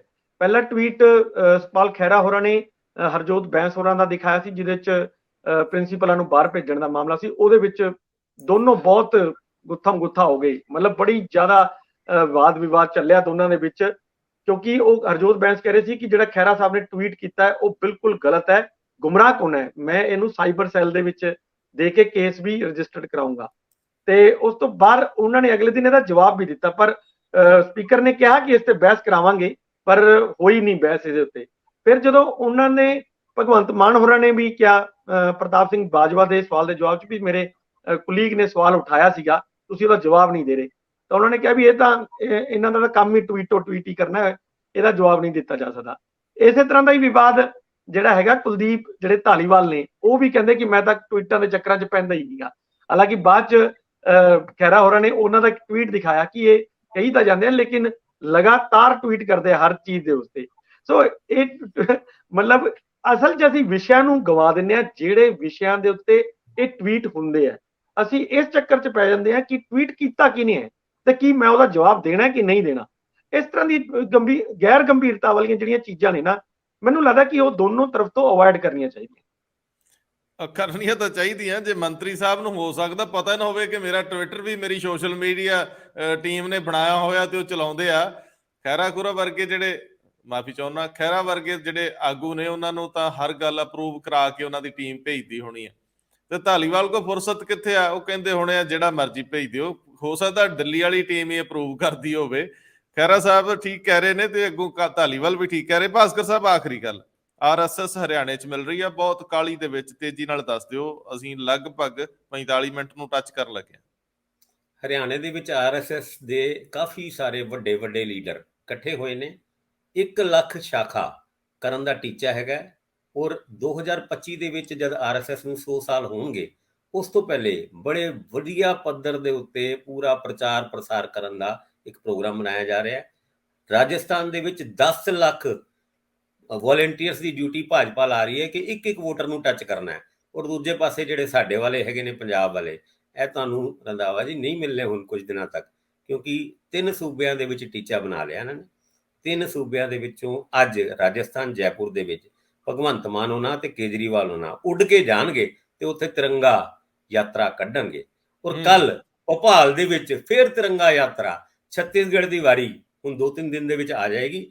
ਕਰਨਾਟਕਾ ਦੇ ਵਿੱਚ ਵੀ ਜਦੋਂ ਤੋਂ ਜਿਹੜਾ ਇੱਕ ਮੰਤਰੀ ਦਾ ਮੁੰਡਾ ਫੜਿਆ ਗਿਆ ਨਾ, 40 ਲੱਖ ਪਤਾ ਨਹੀਂ ਰਿਸ਼ਵਤ ਲੈਂਦਾ ਹੋਇਆ, ਕਰੋੜਾਂ ਰੁਪਏ ਮਿਲੇ ਨੇ, ਉੱਥੇ ਵੀ ਜਾਣ ਦਾ ਵਿਚਾਰ ਹੁਣ ਕੇਜਰੀਵਾਲ ਉਹਨਾਂ ਦਾ ਬਣ ਗਿਆ। ਕਿਉਂਕਿ ਰਾਜਸਥਾਨ ਦੇ ਵਿੱਚ ਜਿਸ ਤਰੀਕੇ ਨਾਲ ਸਚਿਨ ਪਾਇਲਟ ਦੀ ਤੇ ਗਹਿਲੋਤ ਉਹਨਾਂ ਦੀ ਲੜਾਈ ਤੁਰ ਰਹੀ ਹੈ ਔਰ ਵਸੁੰਧਰਾ ਰਾਜੇ ਸਿੰਧੀਆ ਨੂੰ ਬਹੁਤੀ ਤਵੱਜੋ ਨਹੀਂ ਮਿਲ ਰਹੀ, ਕੇਜਰੀਵਾਲ ਉਹਨਾਂ ਨੂੰ ਲੱਗਦਾ ਹੈ ਇਹਨਾਂ ਵਿੱਚੋਂ ਇੱਕ ਨਾ ਇੱਕ ਬੰਦਾ ਸਾਡੇ ਦੁਆਲੇ ਆਏਗਾ, ਫਿਰ ਉਹਦੇ ਝੰਡੇ, ਆਪਣਾ ਝੰਡਾ ਉਹਨੂੰ ਦੇ ਕੇ ਉਹਦੇ ਤੋਂ ਇਲੈਕਸ਼ਨ ਲਾ ਕੇ ਰਾਜਸਥਾਨ ਦੇ ਵਿੱਚ ਆਪਣੀ ਪੋਲੀਟੀਕਲ ਜ਼ਮੀਨ ਹਾਸਿਲ ਕਰਾਂਗੇ।